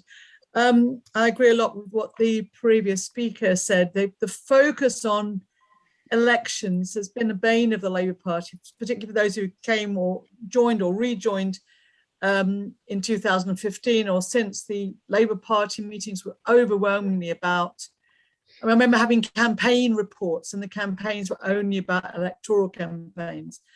And we had a lot of elections, but anyway, that's a whole other story. So of course we shouldn't ignore that, but to have the focus of the struggle so much on that has been a real drain of a lot of the enthusiasm and excitement.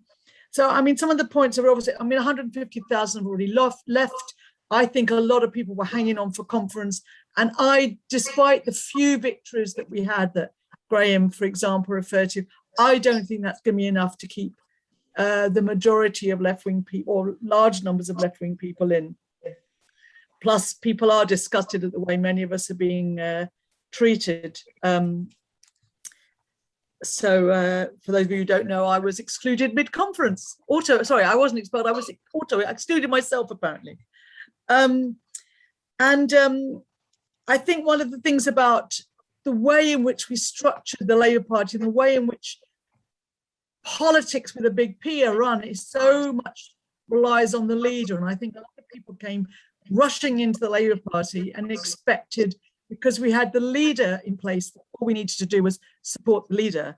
And that's clearly part of why we're where we are. Others have said, so I don't know, that the struggles are still here. The issues, if anything, are more vital than ever. The impact of this, the Tory cuts on COVID and the crisis in capitalism on working class people is clear. And so actually putting more of our energies outside, the big issue, and I don't have the answers, and I don't think we should expect to have all the answers right now. We need more time. No, we don't have much, but we do need time for more meetings like this. We need time for education. We need to share our knowledge, listen to each other. We need to be involved in the things on the ground and help people to join up the dots. People are amazing, you know, welcoming refugees, volunteering in food banks, volunteering in CABs, etc., etc., etc. People are overwhelmingly compassionate when they're actually confronted with the real situation.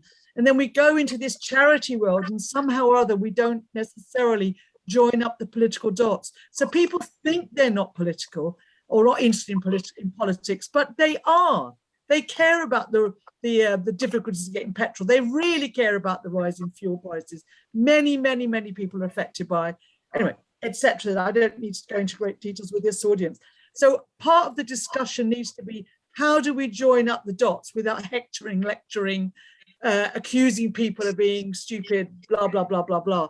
So some thoughts about that to actually equip a lot of the young people and ourselves, because we've all got to learn, us old people, how to organize, not only in the new political circumstances, but the new, I mean, it's still, some of the social media stuff is very, very new. Some of it's great, you know, we could organize this meeting at a moment's notice, and some of it is really pernicious, nasty stuff going around. We think we're getting a great hearing, and all the algorithms doing this in our bubbles.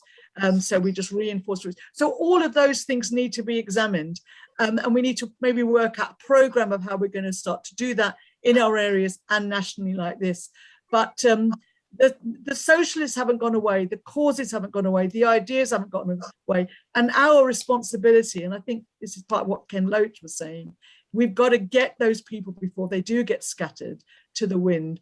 Or more worryingly, and the thing that frightens me, is the potential attraction of the populist right. And I think that's what Starmer was appealing to when you look at his appalling language. And that to me is a big worry. And a final word on solidarity, and I have made this point at various speeches around conference and before. Solidarity with people like me who've been kicked out might risk you being suspended or expelled from the Labour Party. Now, I'm not suggesting people do stupid things and get themselves kicked out, but actually get some backbone, particularly older people. Younger people, I have heard, have had terrible problems with their work, particularly if they're accused of anti-Semitism, has actually had big impacts. But you have to really think, what have we got to lose, most of us? Fighters for social justice in other parts of the world are having their heads kicked in, are getting imprisoned and getting tortured. And we might be going that way, probably not the torture, but when we look at what's happening with the protest bill and the fantastic comrades in Manchester marching today against the pernicious bills that are going through, those struggles are really real. And we can't turn our back on it just because we haven't got a left-wing Labour Party. And we are not going to get any fight back on that from a Starmer-led party. Anyway, I spoke longer than I meant to. Thank you, comrades. Thank you, Leah. Great to see you. And just to say that I was accused of being an anti-Semite by Hirsch in the Hirsch report, commissioned by a Labour mayor of Newham, Roxana Fiaz, because I liked a tweet that was about Chris Williamson. And I didn't even write the tweet myself, I just liked it, that someone else had written. I mean, it's just bonkers. Now, look, time's getting short. I do really want everybody to have the opportunity to speak. If you've spoken once, you're not going to be able to get in a second time. I'm sorry, that's very clear. I'd like to go over time, if that's possible, and I'd like the people who are involved in organising the Zoom to tell me whether that's possible, only by 10 minutes. So I'm going to ask people to be really, really strict about time. So Danny Spate, you're on now.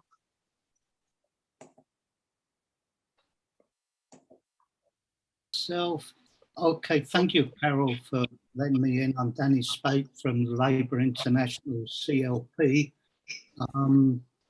And thank you, Roger, for inviting me. And thank you very much for reading out Ken Loach's letter.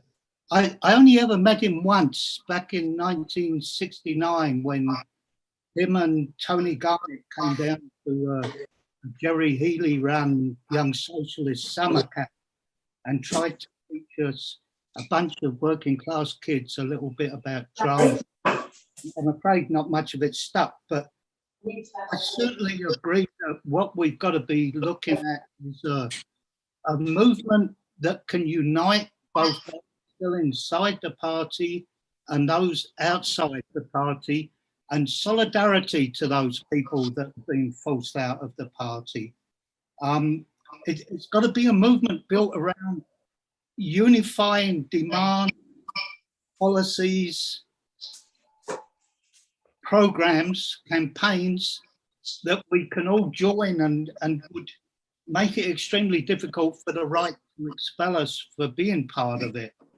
A new political party would only really work if someone like Corbyn, who could bring in a following, started it. I mean, if the right wing are stupid enough not to give him the whip back, so he stands as an independent, and Corbyn has the courage to actually start a new party, then you could have a new party. But without that, we just go back to the usual grouplets. Our fight really, when it comes down to it, is with the PLP. As I look at Starmer, I suddenly started to think, you know what this man wants? He's waiting for the Tories to stick the knife in the back of Johnson when he's no longer in use. And it's looking like he'd be quite happy being in a coalition with whatever part of the Conservative Party actually takes over. So what would be the unifier for people inside the party to take on what's being given to us at the moment? And I think, as far as the left in Labour International can see, open selection is the answer. It may never win, but we couldn't do anything this year because of the 3-year rule. But next year, it's a possibility. Now, Labour International officers are also being hit by auto exclusions. Colin O'Driscoll was expelled, as you probably know. But we've been talking in Labour International, and we've already started to reorganise the open selection campaign, which so nearly won 2 years ago. It was let down by Corbyn and MacDonald and McCluskey and Momentum. But I think a second shot, whether it can win or not, I've got no ideas, because the the makeup of the party is changing by people being forced out or walking away. But it would be a unifying force within inside the party. And I don't think there's anything stronger than that demand as a rule change that could actually bring the left together inside the party. Outside the party, we just need that movement where we can give our solidarity with the people that are outside and the new groups and the ecological movement and such like. But I'm very much for that idea anyway. Thank you. I didn't need 5 minutes. Thank you very much, Danny. Good to hear you, and good to hear that Labour International represented at this meeting today. I think it's really brilliant. Right, I know that Esther's name is at the bottom of the list, but Esther, your name was up on my written list earlier and then it fell away. Would you like to come in now? You're muted. Yeah. Hello, comrades. Hello, comrades. Speaking from. Hang on. Can you hear me now? Yeah, we can hear you, Esther. So there's obviously been a lot of contribution this evening, such as ideas are probably beginning to form among us. But I wanted to emphasise the importance of us having agreed principles and a strategy, principles that will include, of course, democratic socialism, class solidarity, no witch hunting, absolutely no witch hunting, an analysis obviously based on class analysis, and we need to fix those principles and build a strategy from that. And I'd like to ask a question as to how we think we will go about that, because just talking about things won't make things happen unless we do something. I think working locally to build class consciousness is a really, really important thing. And in reflecting on that and reflecting what people have said about leadership and possibly looking for a leader, I'd like to suggest that the old models of leadership are perhaps outdated. And if we're seriously thinking about ourselves as a grassroots democratic movement, then we do need to think about different models of leadership that are not top down, but are bottom up. And as part of our strategy, I think we need to think how we are going to do that so that we engage in action locally rather than talking nationally. In the same way that we used to talk about nationalisation, and now we're talking about municipal socialism. And in reaching out to people, again, we don't want to be writing in the sun. We want to be building education programs, engagement and activity locally that's not based on charity, but that's based on doing solid work in the community. And Carol and Roger, I heard what you said about the newer model, and I think there's a lot that we need to learn from that. So in summarising, yes, we need principles, we need a strategy, we need to agree how we are going to go about that, and we need to look at new models of leadership. Thank you, comrades. Thank you very much, Esther. So I'm going to move now to Jackie Hyatt. Yeah, thanks very much. It was using Jackie's name. It's Larry Hyatt.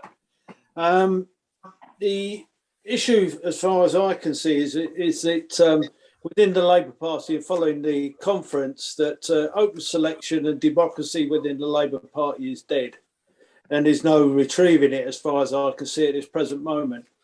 The issue, as far as I was concerned, is that the Corbyn leadership failed to galvanise members to a movement of class struggle, and the organisation that some people have spoken about is not there. What we need to be concentrating on is a movement of political ideas based around democracy, solidarity and republicanism to bring about a socialist society. If we don't have that ingredient, then we're failing in our analysis. And the party is on a pivotal situation, and it's not about being in or out of the Labour Party. The left are fixated on this idea, and it's about building a movement. Movement has to come through networking, and organisation today is a prime example. If we've had over 100 people attending with others in the waiting room, then that's the type of thing that we need to be building upon. The network of socialists throughout the country. The Blair years did away with some of that strategy with the cooperation of the UC, in as much as in most boroughs we had things called trade union support units, which I've been campaigning for ever since. We lost our one in Southwark, which did marvellous work with building links between trade unions, different sectors that didn't know each other, but they had a common strategy of defending their terms and conditions through a class struggle. And these are the things that the TUC and the Labour Party destroyed. We need to rebuild that. If we're going to have a serious discussion and way forward about building a movement, we need to build it on the ground. It's no use having conference after conference of the left. We need to be talking to the working class, not analysing the working class. And I can't remember ever having a conversation since Corbyn came in, and with people, I use example, I quite often talk to workers in Tesco's about joining a trade union and things like that. They've never ever said to me, isn't it a shame that the Labour Party is expelling all these members? They've never said to me, I didn't know that the working class people in Labour were anti-Semitic. They've never raised it. It's a fixation of the left within the Labour movement that keeps raising these issues. We have to be fighting the leadership of the Labour Party. When we have people suspended from these positions, what we did, we relied upon publicity to put our case. We never took direct action against the regional officers.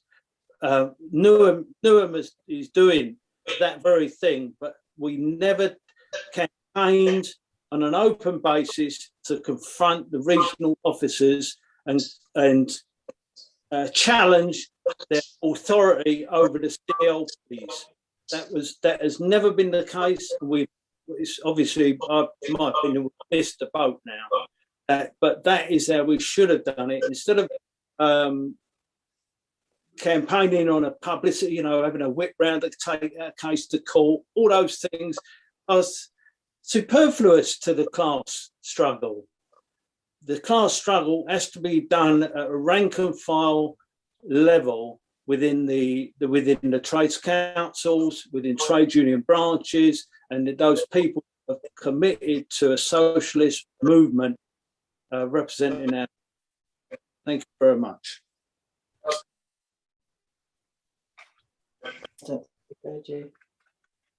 Oh, that's it. Yeah, I've finished now. Unless, of course, you want to give me another 10 minutes. Thank you very much. How we're going to build it on I think I've frozen. Hello? No, we can hear you. Yeah, we can hear you. Yes, we can. I think Carol. Okay, Carol. Thank you. No. If Carol is not with us, I think the next is Dominic. Yeah, I just want to make a few points. I don't know how long I'm going to. It's obviously not going to be more than 5 minutes. I've been in the Labour Party now over 50 years, and I joined the Labour Party because a union I was in was campaigning against Harold Wilson's In Place of Strife, and we had a campaign for members to join the Labour Party and fight against that. I think the one thing that came up to me in some of the contributions was this personalisation of Starmer. Starmer is not the key, as far as I'm concerned. The years was that basically he didn't tackle the Parliamentary Labour Party, didn't tackle the apparatus, because Starmer is a creature of the Parliamentary Labour Party and the apparatus, or the majority of the Parliamentary Labour Party, which is anti-socialist, and it appears that the whole of the apparatus is anti-socialist. They basically got the idea of divine right of Labour MPs to stay in power until they die. I think the other thing I wanted to touch on was this question of leaving the Labour Party. As far as I go, I've no intention to leave the Labour Party. Doesn't mean to say I might, when we start getting active again, because we haven't in Manchester yet, at least this part of Manchester, might get kicked out. That's another matter. But I think this question of organising, to my mind, what we should be looking at is a basic starting point. And I think the basic starting point I'd be looking at would be a campaign based around defending and advancing the interests of the working class. And I think that encompasses everything from inflation to climate change. We're not just talking about sort of pay and all that sort of stuff. It encompasses all the near working class. And we take up issues and make demands, and the demands should be placed on the leadership of the Labour Party and the leadership of the trade unions. Because without raising the question of what are these people there for, I don't think we'll ever make any serious steps forward. So I think that is a major thing as far as I'm concerned. And I think somebody touched on the question of the 2017 election. I think we've got to face facts that if we had got a Corbyn government, the right wing of the Parliamentary Labour Party would have sabotaged the programme, maybe even caused a split at that stage. So I think that it's not a question of organising a leader. It's a question at this stage of raising the political issues and having a campaign. And we need some sort of organisation. Working people have got to have somewhere to go to actually get organised and do things. It's not a question of individual actions. So I think I'll leave it at that, to be brief, so other people can get in. Thank you very much, Dominic. Next is John Dunn.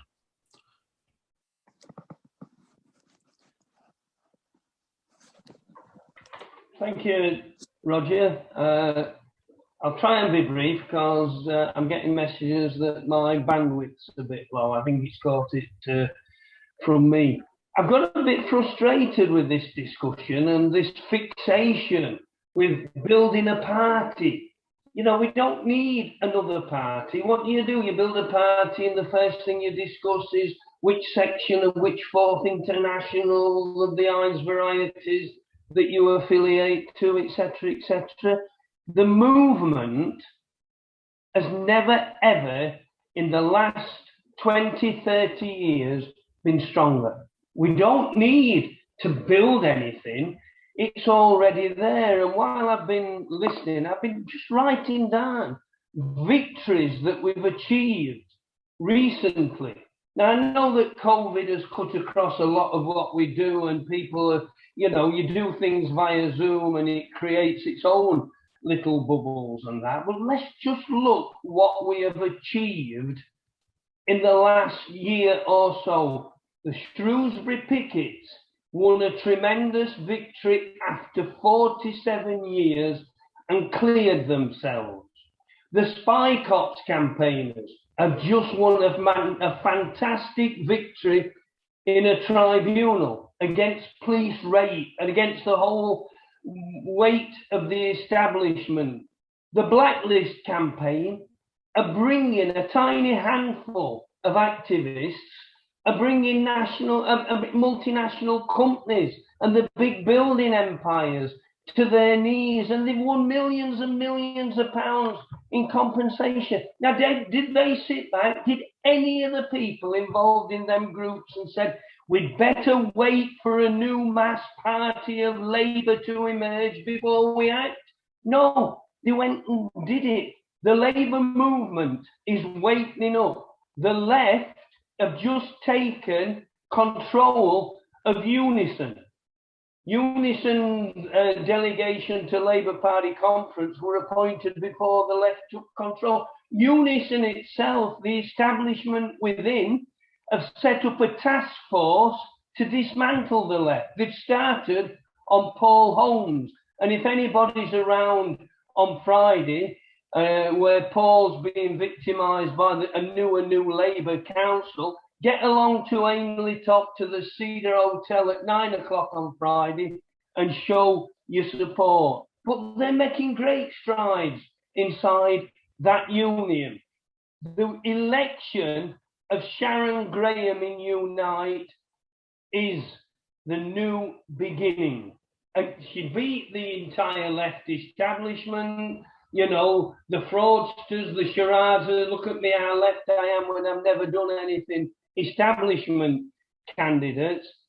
And rather than attend Labour Party conference and move a resolution to be ignored, she was out on the picket lines. And Unite themselves have won tremendous victories recently. Rolls-Royce, British Airways stopping hire and fire. So get involved in this. Trades councils are being reinvigorated. I find myself, I've been suspended now for the second time from Labour.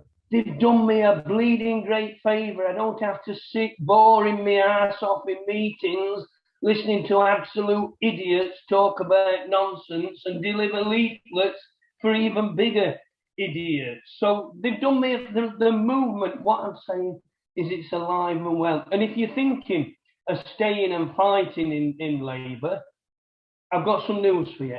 In the areas that I come from, many of the coalfield areas, many of the abandoned industrial areas, Labour is a toxic brand. They didn't lose the last general election because of this myth put about by the snowflake left that all workers voted Tory. No, workers didn't bother to vote because they're fed up of Labour selling them out. And on councils in these areas, good community activists are taking the places of sterile, boring, dead in from the neck up Labour councillors who've never done anything. So as Leah said, we have to join these dots up. You know, I'm optimistic. We stand now on the new beginning. And I think, you know, if anybody's despondent and, you know, people are saying, don't use cowards, words like cowards, don't use this. Well, I don't know what you call people who are more concerned with being able to sit in a Labour Party meeting and move a token resolution than stand in solidarity with expelled comrades, etc., etc. For goodness sake, nobody's putting us up against walls and shooting us yet. They're barring us from going to boring meetings. And I'll finish on this. If you really want to see the Labour movement at its finest and at its strongest, the Durham Gala, the second Saturday next July, will be the biggest, the strongest ever. 37 years ago, Margaret Thatcher said she destroyed the enemy within. If Margaret Thatcher couldn't destroy us, then the Starmeroids, the establishment we've got now, can't do it. We're alive and well, comrades. Get active.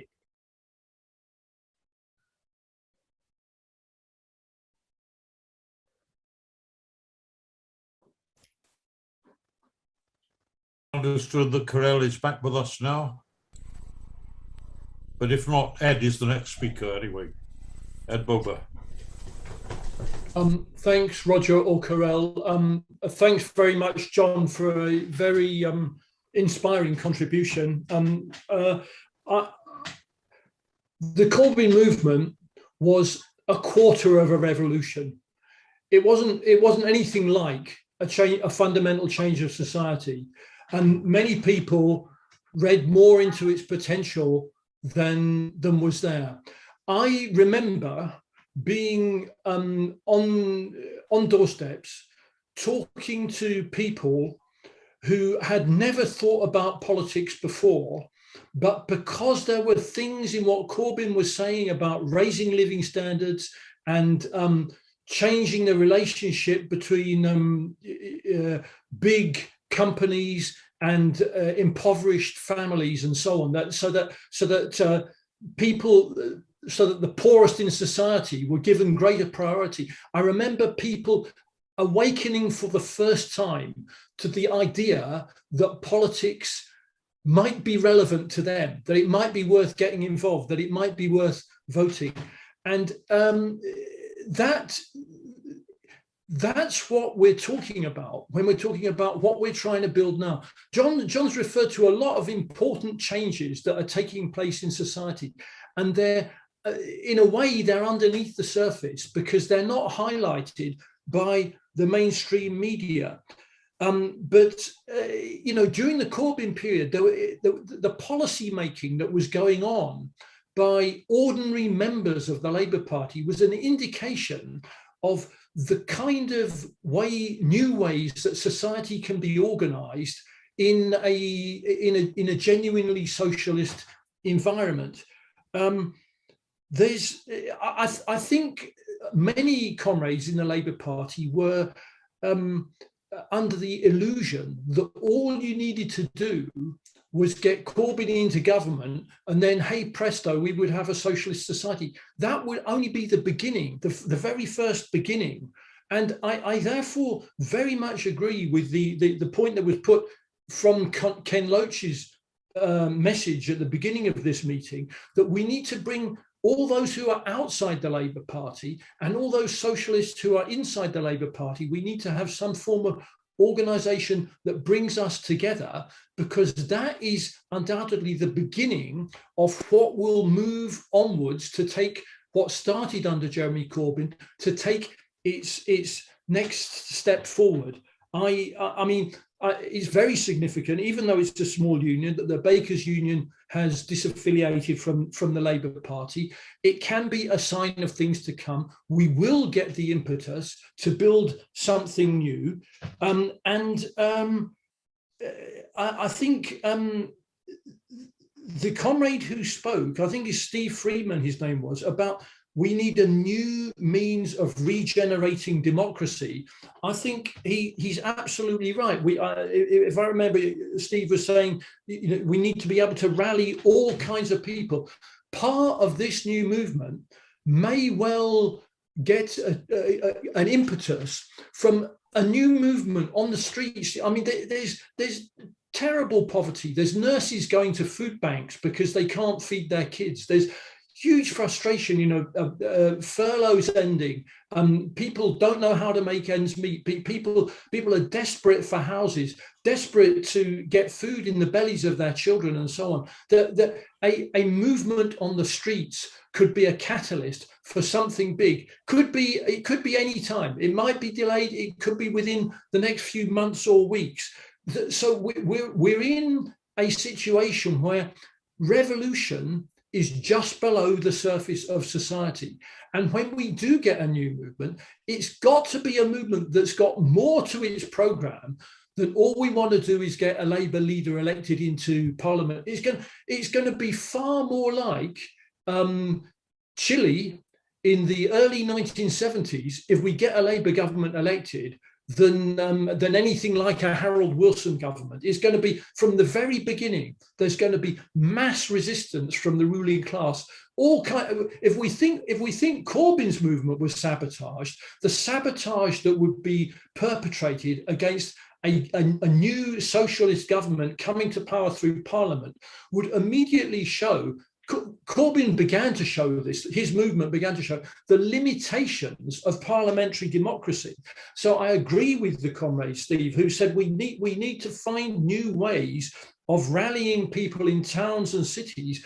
And we need to be talking, this links with the points John was making about the trade unions. We need to be thinking about how workplace democracy begins to fit in with policy making at a national level. This was, after all, the way that the Russian workers brought about the overthrow of capitalism in 1917 by not through the means of a bourgeois parliament, but through the means of workers' organizations taking the power in their own hands. And we have to be working towards that in the new organization that we are capable of building from the class consciousness that is already beginning to develop in British society at the moment. Thank you.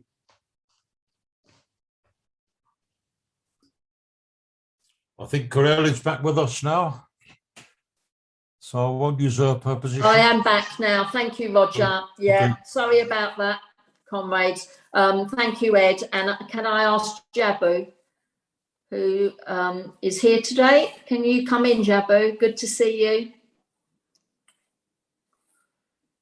You're muted, Jabu. Yeah. Can you hear me now? Yeah, I can hear you, Jabu. Thank you, thank you, comrade, for such an inspiring talk today. I'm sitting here, I've been taking my hand off and putting it back because I've been thinking, oh, they've said all what I wanted to say. But one of the things that I keep thinking to myself is that there is nothing frightening to the Labour Party than awakening the beast in the street. The idea that we could mobilize the real working class. I am part of that working class.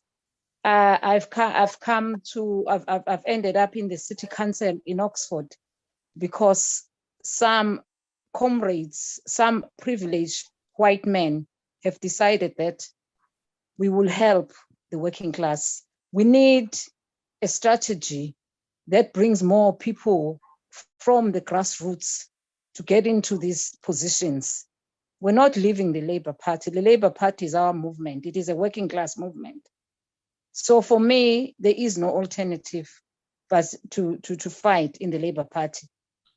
I have fought in Oxford to the point that I'm now a chair of the Oxford District Labour Party. This is a district Labour Party that has the likes of Luke Akehurst, who are affiliates with Israel. A couple of months ago, part of me and a few councillors that were new councillors that were coming in, we wrote a statement basically in solidarity with Palestine. We all signed the statement. We knew we could be expelled, but we said to hell with it. We had to stand up. We called it what it is. We said, this is an apartheid state. At that time, we're told that anybody that refers to Israel as an apartheid state is in for a guillotine. So I said, I grew up in an apartheid state and I know what apartheid looks like. And you're not going to tell me what I should be saying about apartheid. So my point is, I've had all the comrades. Thank you, John, for your inspiring messages on the victories. Even tomorrow, I'm at the Reading Berkshire Hospital. The strikers have been there for almost a year. Sharon Graham is coming to speak at that rally. There are so many victories that we have to look to as an inspiration to keep on fighting in the Labour Party. But more than anything, you have to look at people like me and see that things are possible. I came into an area which is known for its despondency, but I took the majority and actually got rid of a right-wing Labour councillor who's been here for a very long time. He came second to me. They were all shocked. I mean, I remember a couple of years ago when I was ward organizer of this area, when I first sort of joined, came into the Labour Party around 2015 because of Corbyn. And when they asked why I had how I had mobilized this area so that Labour increased its majority, they chuckled and they said she must have threatened them with a machete. I have been subjected to so much racism, but I said to them that year that even if you can say that all those things, I am staying in the Labour Party, and today I am their chair. So what we need in this whole of the UK, we need people like me. We need people that can step aside and mobilize more grassroots activists to take on positions in the Labour Party. This is our movement. Thank you.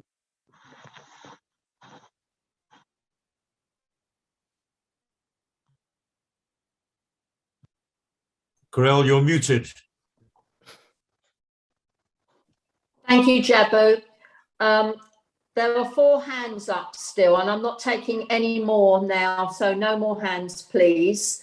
The speakers are Harry, Becky, Christine and Norman. I don't know which one of you want to speak, and then John Ryman. I'm going to ask you, because of time, to keep it very brief and to make your point succinctly. Right, over to Harry. Yeah, thank you, Harry, the Labour Party in Northern Ireland here. I think the key question we've got to ask, you know, in this question, what do we stay or do we leave? The question you've got to ask is, where will the working class people orientate towards in a period of crisis or opportunity? Now, we saw when the Corbyn became leader that was a period indeed of opportunity. Okay, there was crisis in society, and we saw what happened. It swelled the ranks of the Labour Party, transformed it.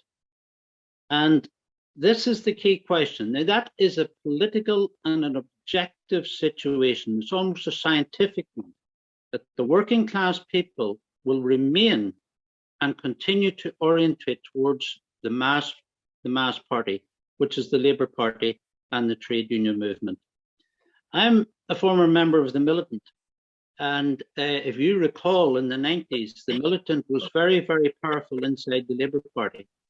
The reason why is that they were organised at the grassroots, built from the bottom up and built within the constituencies. It was not the purge that ended the Militant. The Militant made a crucial and fatal mistake, is that they decided to move outside the mass working class parties, not only in Britain, but right across the world. It finished the Militant, and it finished the International because of that crucial mistake that they made. We need to be absolutely clear that the Labour Party remains the mass working class party and the one that people were oriented towards. And not only that, it's our connection, not only to the 400,000 members, the trade union movement, but it's also the connection to working class people in general. You take, for example, the poll tax movement. That was created by the Militant at that time, reached out into Labour and trade union members, but also to people in general. That was their connection. It was done by effectively not a very huge party, but because it had a program that was going to take on that issue. I think we're a little overfixated in simply getting a new leader, a left leader, where the real concentration is building the movement from below. And if you look at the Corbyn initiative, he was not under any sustained pressure really from below. It was left to momentum under Landsman. And we followed Landsman for a great period inside the party until effectively he betrayed us. And the pressure on the Corbyn and the MacDonald, I mean, I am actually very surprised that they remain quite popular on the left. Because when you look at the legacy, what they've done, I mean, even from the outset, the purge began, immediately Corbyn became leader, and he did not stand up against it. He wasn't under any sustained pressure from the left to stand up against the purges. He turned a blind eye to a great deal of it. They sold out on the nuclear question. That was one of the first things they did. Brexit, the election of MPs. Again, because the movement, a genuine left movement, was not built up inside the Labour Party. Where do we go from here? I think it's already mentioned by some of you, and I think Ed's point is very, very important that he makes. It's not just building inside the party and the ones that have been expelled to bring them inside a left movement, but we need a radical program, because I agree with Ed. You get a feeling that things is changing on the streets. These are crises. On the Brexit, on food shortages and fuel shortages, and the nuclear question, these are crises that is now upon us. And we need a radical program to transform society, not just reformism, but we need a revolutionary program inside the left parties. We need a clear socialist program on the left, and we need to set that out and bring then coordinate the left groups as much as possible to build and organize from the bottom up. Thank you. Thank you, Harry. So I'm going to move swiftly on now to Becky.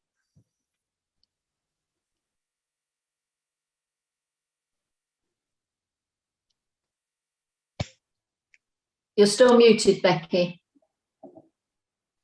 Maybe. Yeah, we can hear you. Unmuted now? Yeah. Okay. It's been a very, very interesting discussion. I'm a little bit anxious that our energies don't get dissipated by endless conversations about the Labour Party. I think that's a distraction. And I agree with what Harry just said, and I think Esther said it earlier, about we have to establish a programme that the left, whether inside or out the Labour Party, will push for, and will push for in our communities, in the constituencies and so on and so forth. I mean, I don't have the luxury of any choice because I'm expelled from the Labour Party. One of the things that I would like to see in a programme, and I do think is a priority for us all, is the ability to speak. And that has systematically been taken away from us. I know, as somebody who lives in Brighton, we have had venues shut down to the left. Pressure's been put on them. We've just seen David Miller sacked for his research into propaganda and global corruption. I think we are living in a very, very dangerous time in terms of our ability to speak about a programme. We need a programme, then we need to be able to speak about it. And we really do have to get wise, you know, because we know it's happened to us within the Labour Party. The current Labour Party, I believe, would be more repressive on freedom of speech than the Tories ever would be. And this has got to be a major part of our programme. We are free to speak. We are free to assemble. Thank you very much, Becky. That was great. Could I now ask, I don't know whether it's Christine or Norman, but one of you, please. Where's Christine or Norman? Yeah, you're muted, Norman. I can't hear you. That's it. Yeah, is that all right? Yes, it's Norman. I hear you. Can you hear me now? Yeah. So it's Norman, because Christine is in agony on her back at the moment with a back problem. But I'm going to say something that I'm sure she will agree with. I think, yes, we need a program, and I think we can work out a program across the left, across all the left groups. And I think we need the freedom to speak about it, and we need the freedom to assemble. But what we need is a plan of action. And to do that, we need to actually put pressure on whatever politicians are in our way, Labour, Tories, whoever they are, to put our ideas into action. And the way we need to do that is we need to take some lessons from Extinction Rebellion, but we need to be better than Extinction Rebellion. And there are many, many more of us than Extinction Rebellion. They've got small numbers of people, but have been extremely effective in what they've done. So we need to act, but we need to plan, and we need to work out what we're doing, and we need to put those plans into action across the country so that the politicians will face such an overwhelming pressure, they will give in, they will make concessions. But we need to prioritize, pick our targets. And I would suggest that the NHS would be one of the first targets, in fact, the first target, because if we came out and fought the NHS in the way that they can't because they are doctors and nurses, but we can because not all of us are doctors and nurses, we can come out with them, for them, and in solidarity with them, and we can have day after day after day of campaigning for them, and the public will be behind us to a person, because nothing is valued more in this country than the NHS, especially since COVID. So let's do that. But let's get together, let's work out the program, and let's work out how we're going to do it, because it's action we need. Not lots more words, not lots more thinking about how we fight inside the Labour Party, do this, that, and the other. Whether you're in the Labour Party or whether you're outside the Labour Party, you get together and you fight for a good social programme and put the NHS, I would suggest, at the top of the list. Thanks. Thank you, Norman. And our last speaker from the floor, I will give Roger a last couple of minutes, but is John Ryman. Please be brief, John. So I think that we have to start with an assessment of the actual state of affairs, both between the classes and within the working class itself, not as we wish it were, but as it actually is. And I don't agree with the implication of some of the speakers that, as I understood it, that the movement is everything and the organization of the working class is nothing or relatively a minor question. Now, maybe it's entirely different in Britain, although I would be surprised it is. Here in the United States, the situation within the unions, which are the only mass working class organizations that we have ever really had, the situation is a nearly disaster. You have a union leadership that is absolutely right across the board. The entire union leadership is absolutely committed to this idea that they have to help their employers increase their profit in order to, quote, compete with others. I think we've lost John. Sorry, John. I think we've lost you. Can't hear you.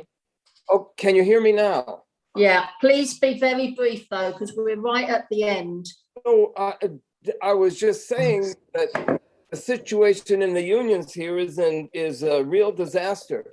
And because of the role of the leadership in the main, you have actually the majority of white blue-collar workers who voted for Trump. And that includes, complete with all the fantasies that Trumpism entails, and actually large, and including the anti-science views, which run right through the working class or large sectors of it, including amongst Black workers. And you also have, for instance, just yesterday, we had these big mass marches throughout the United States in favor of abortion rights. I went to one that was thousands and thousands of people in San Francisco. I did not see not one union banner, not one union sign, not one union T-shirt even. That really shows how completely missing in action the unions are in the movement. The same has been true for Black Lives Matter and so on. So just the last point I want to make, I believe that the most important struggle here in the United States in recent months has been the struggle of carpenters up in Western Washington against their own union leadership. And it has been in many ways really inspirational. I'm not sure if they're going to succeed or not, but there will be no real revival of the working class movement here in the United States without that open, overt conflict between the rank and file and the union leadership. And I suspect that things are not entirely different there in Britain. Anybody that wants to know more about the struggle in Western Washington, I've had a whole series of articles and videos. I was up there on my blog site, Oakland Socialist. John, thank you. Put something in the chat now because of the time. One of the disadvantages of being the chair is you don't get to say what you want to say. I just want to say something very quickly before I ask Roger just to have a couple of minutes to talk about next steps, etc. In Newham, the poorest one of the poorest boroughs in the country. We are in a desperate situation. We have 10,000 people here with no recourse to public funds. We have the highest housing waiting list in the country, 28,000 plus individuals. We have luxury flats going up where the lights are turned on and off, the concierge system, because they're being used as investment. And so we know about the class war here, and we understand solidarity. So that's why when we were suspended, we had to set up something that keeps people who are in the Labour Party with us and people who felt they couldn't stay or had been expelled, etc., that we would all stand together. And it is about joining up the dots. As Roger said, the Labour Party completely dominates in this area, and we're building our movement from below. And if I say to you, just as John Dunn said, the Labour Party is despised here. It's absolutely despised. And, you know, even the few middle class people that live in the north part of the borough are seeing developers coming in and taking into private hands public spaces. People talk a lot of talk about leadership. I'm not looking for a leader, because the leadership lies with all of us. The leadership lies with the ordinary working class people.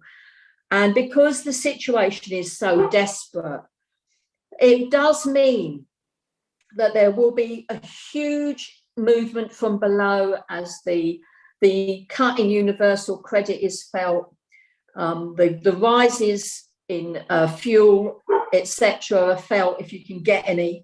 So it's our responsibility to make sure that there is a group of people, an organisation, call it what you like, who are there, who are fighting. We've got a programme around housing. We've got a programme around health and education. We've already had a lot of those conversations and written them.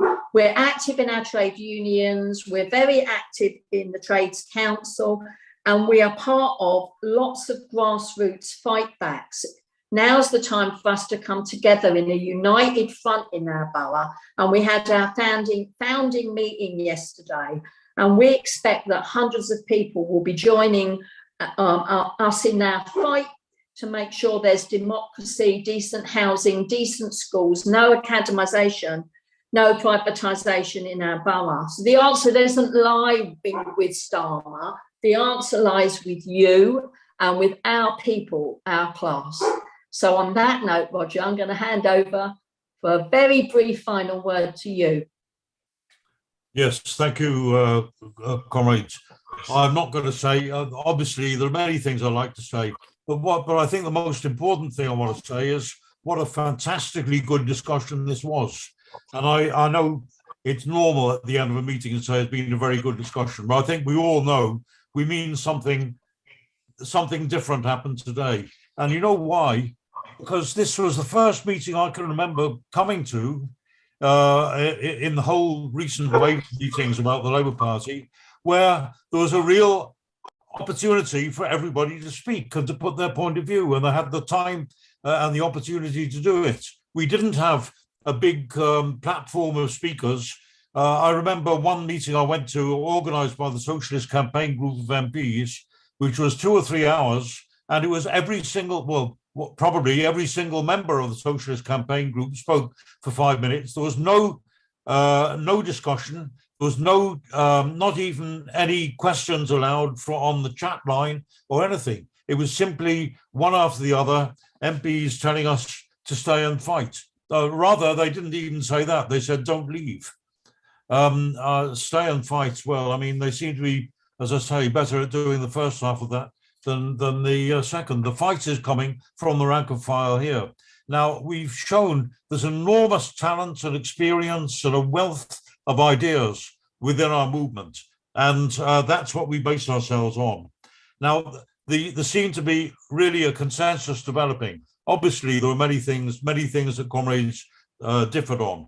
But generally speaking, there's a consensus coming that we need to develop inside and outside the Labour Party. That we need to, the comrades who still have that chance to fight in the Labour Party, they should do it, but they must use that opportunity to fight. There should be absolutely no thought given to the idea that we have to stay in and we have to compromise our ideas, and we have to modify the way we speak and so on in order to maintain that place in the Labour Party. We go in and we put our point of view and we fight for our ideas. And if we're kicked out, well, so what? So what? I've just been kicked out too. So what? So was Nye Bevan. So was George Lansbury. So was Michael Foot. So were the Liverpool councillors. I mean, that means nothing. As far as I'm concerned, I'm proud to be standing in their ranks. But the question is, why do we let? Obviously, we want a movement where we're both in, where we have comrades, whether or not they're members of the Labour Party or been expelled or dropped out or fed up with the Labour Party or what. Why should we let Keir Starmer decide who should be members of our political circle? That's just not on. We have to say we're together anyway, and where we work is a matter of local circumstances, personal preferences, and all kinds of things. I mean, the point is that we must stay together, and there seems to be a consensus developing. I was very pleased to hear that Ken Loach said what we want is a movement. I heard that Chris Williamson, I think, has said something very similar, that what we need is a movement. A movement is a kind of stepping stone towards a party. A movement means that we have an area where we're discussing, where we're campaigning, where we're fighting together, where we're promoting ideas and so on. In my opinion, a new party is coming. A new party is developing. Why do I say not the Labour Party? I don't discount the Labour Party, but the Labour Party is two parties. The Labour Party has always been, well, certainly since 1994, the Labour Party has been two parties. And it's not, I don't say that. Tony Blair said that. Tony Blair said, I'm not Labour, I'm New Labour. I'm different. And he was right, it was different. Because the first thing that Tony Blair did when he became leader was to call a special conference with the sole objective of scrapping clause 4, the socialist clause in the Labour Party constitution. And he did that because that was a guarantee to the ruling class to say, don't worry, we're with you, you can trust us. We don't even pretend anymore to be moving towards some kind of new society or socialist society. So the Labour Party is two parties, and in Newham, it has already taken organisational form. In Newham, we do have two parties, as Carell has explained. Everything that was healthy and positive and militant in the Newham Labour parties is acting now under the banner of Newham Socialist Labour. We haven't left the Labour Party, but if they decide that they don't want us, we're not going to go home. We're not going to just keep quiet. We're going to go on campaigning for what we believe in and what is needed by the working class of Newham and by the working class of the country. So therefore, I think that Newham Socialist Labour is a prototype. That's my idea. We don't all agree, but the question is, if we are going to move forward, it must be on the basis that most of the comrades here have agreed, and the way that Ken Loach put it, as a movement, and a movement which will probably end up as something a bit more than a movement and something a bit more tangible. In other words, a party. But that will take its time. That will develop as the process of the struggle continues. So the very last point I want to make is whether we think that that there's a new movement started now. I think it has. I think John is right. John Dunn is right in saying that.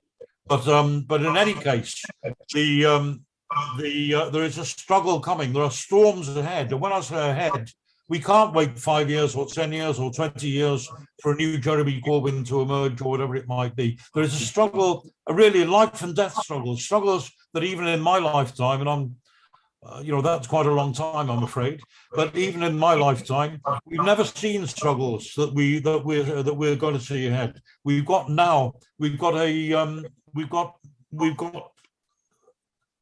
I think we're going to see riots developing It could be tomorrow. It could be next week. It could be a year or two.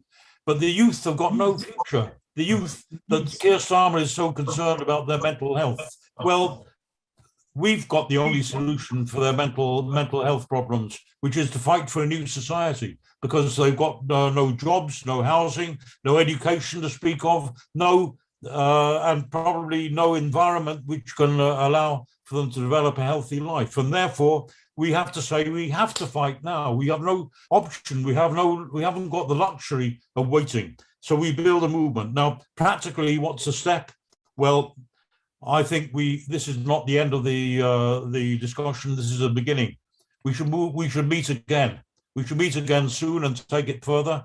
Hope that we can involve Ken Loach, Chris Williamson, comrades who are still in the Labour Party. Of course, if we can possibly persuade them, then comrades from the Socialist Campaign group of MPs too. We want a broad movement. We want to we want to develop a dialogue and develop a plan of action, because we need a new socialist leadership, and that is coming because it's needed in the objective situation we have.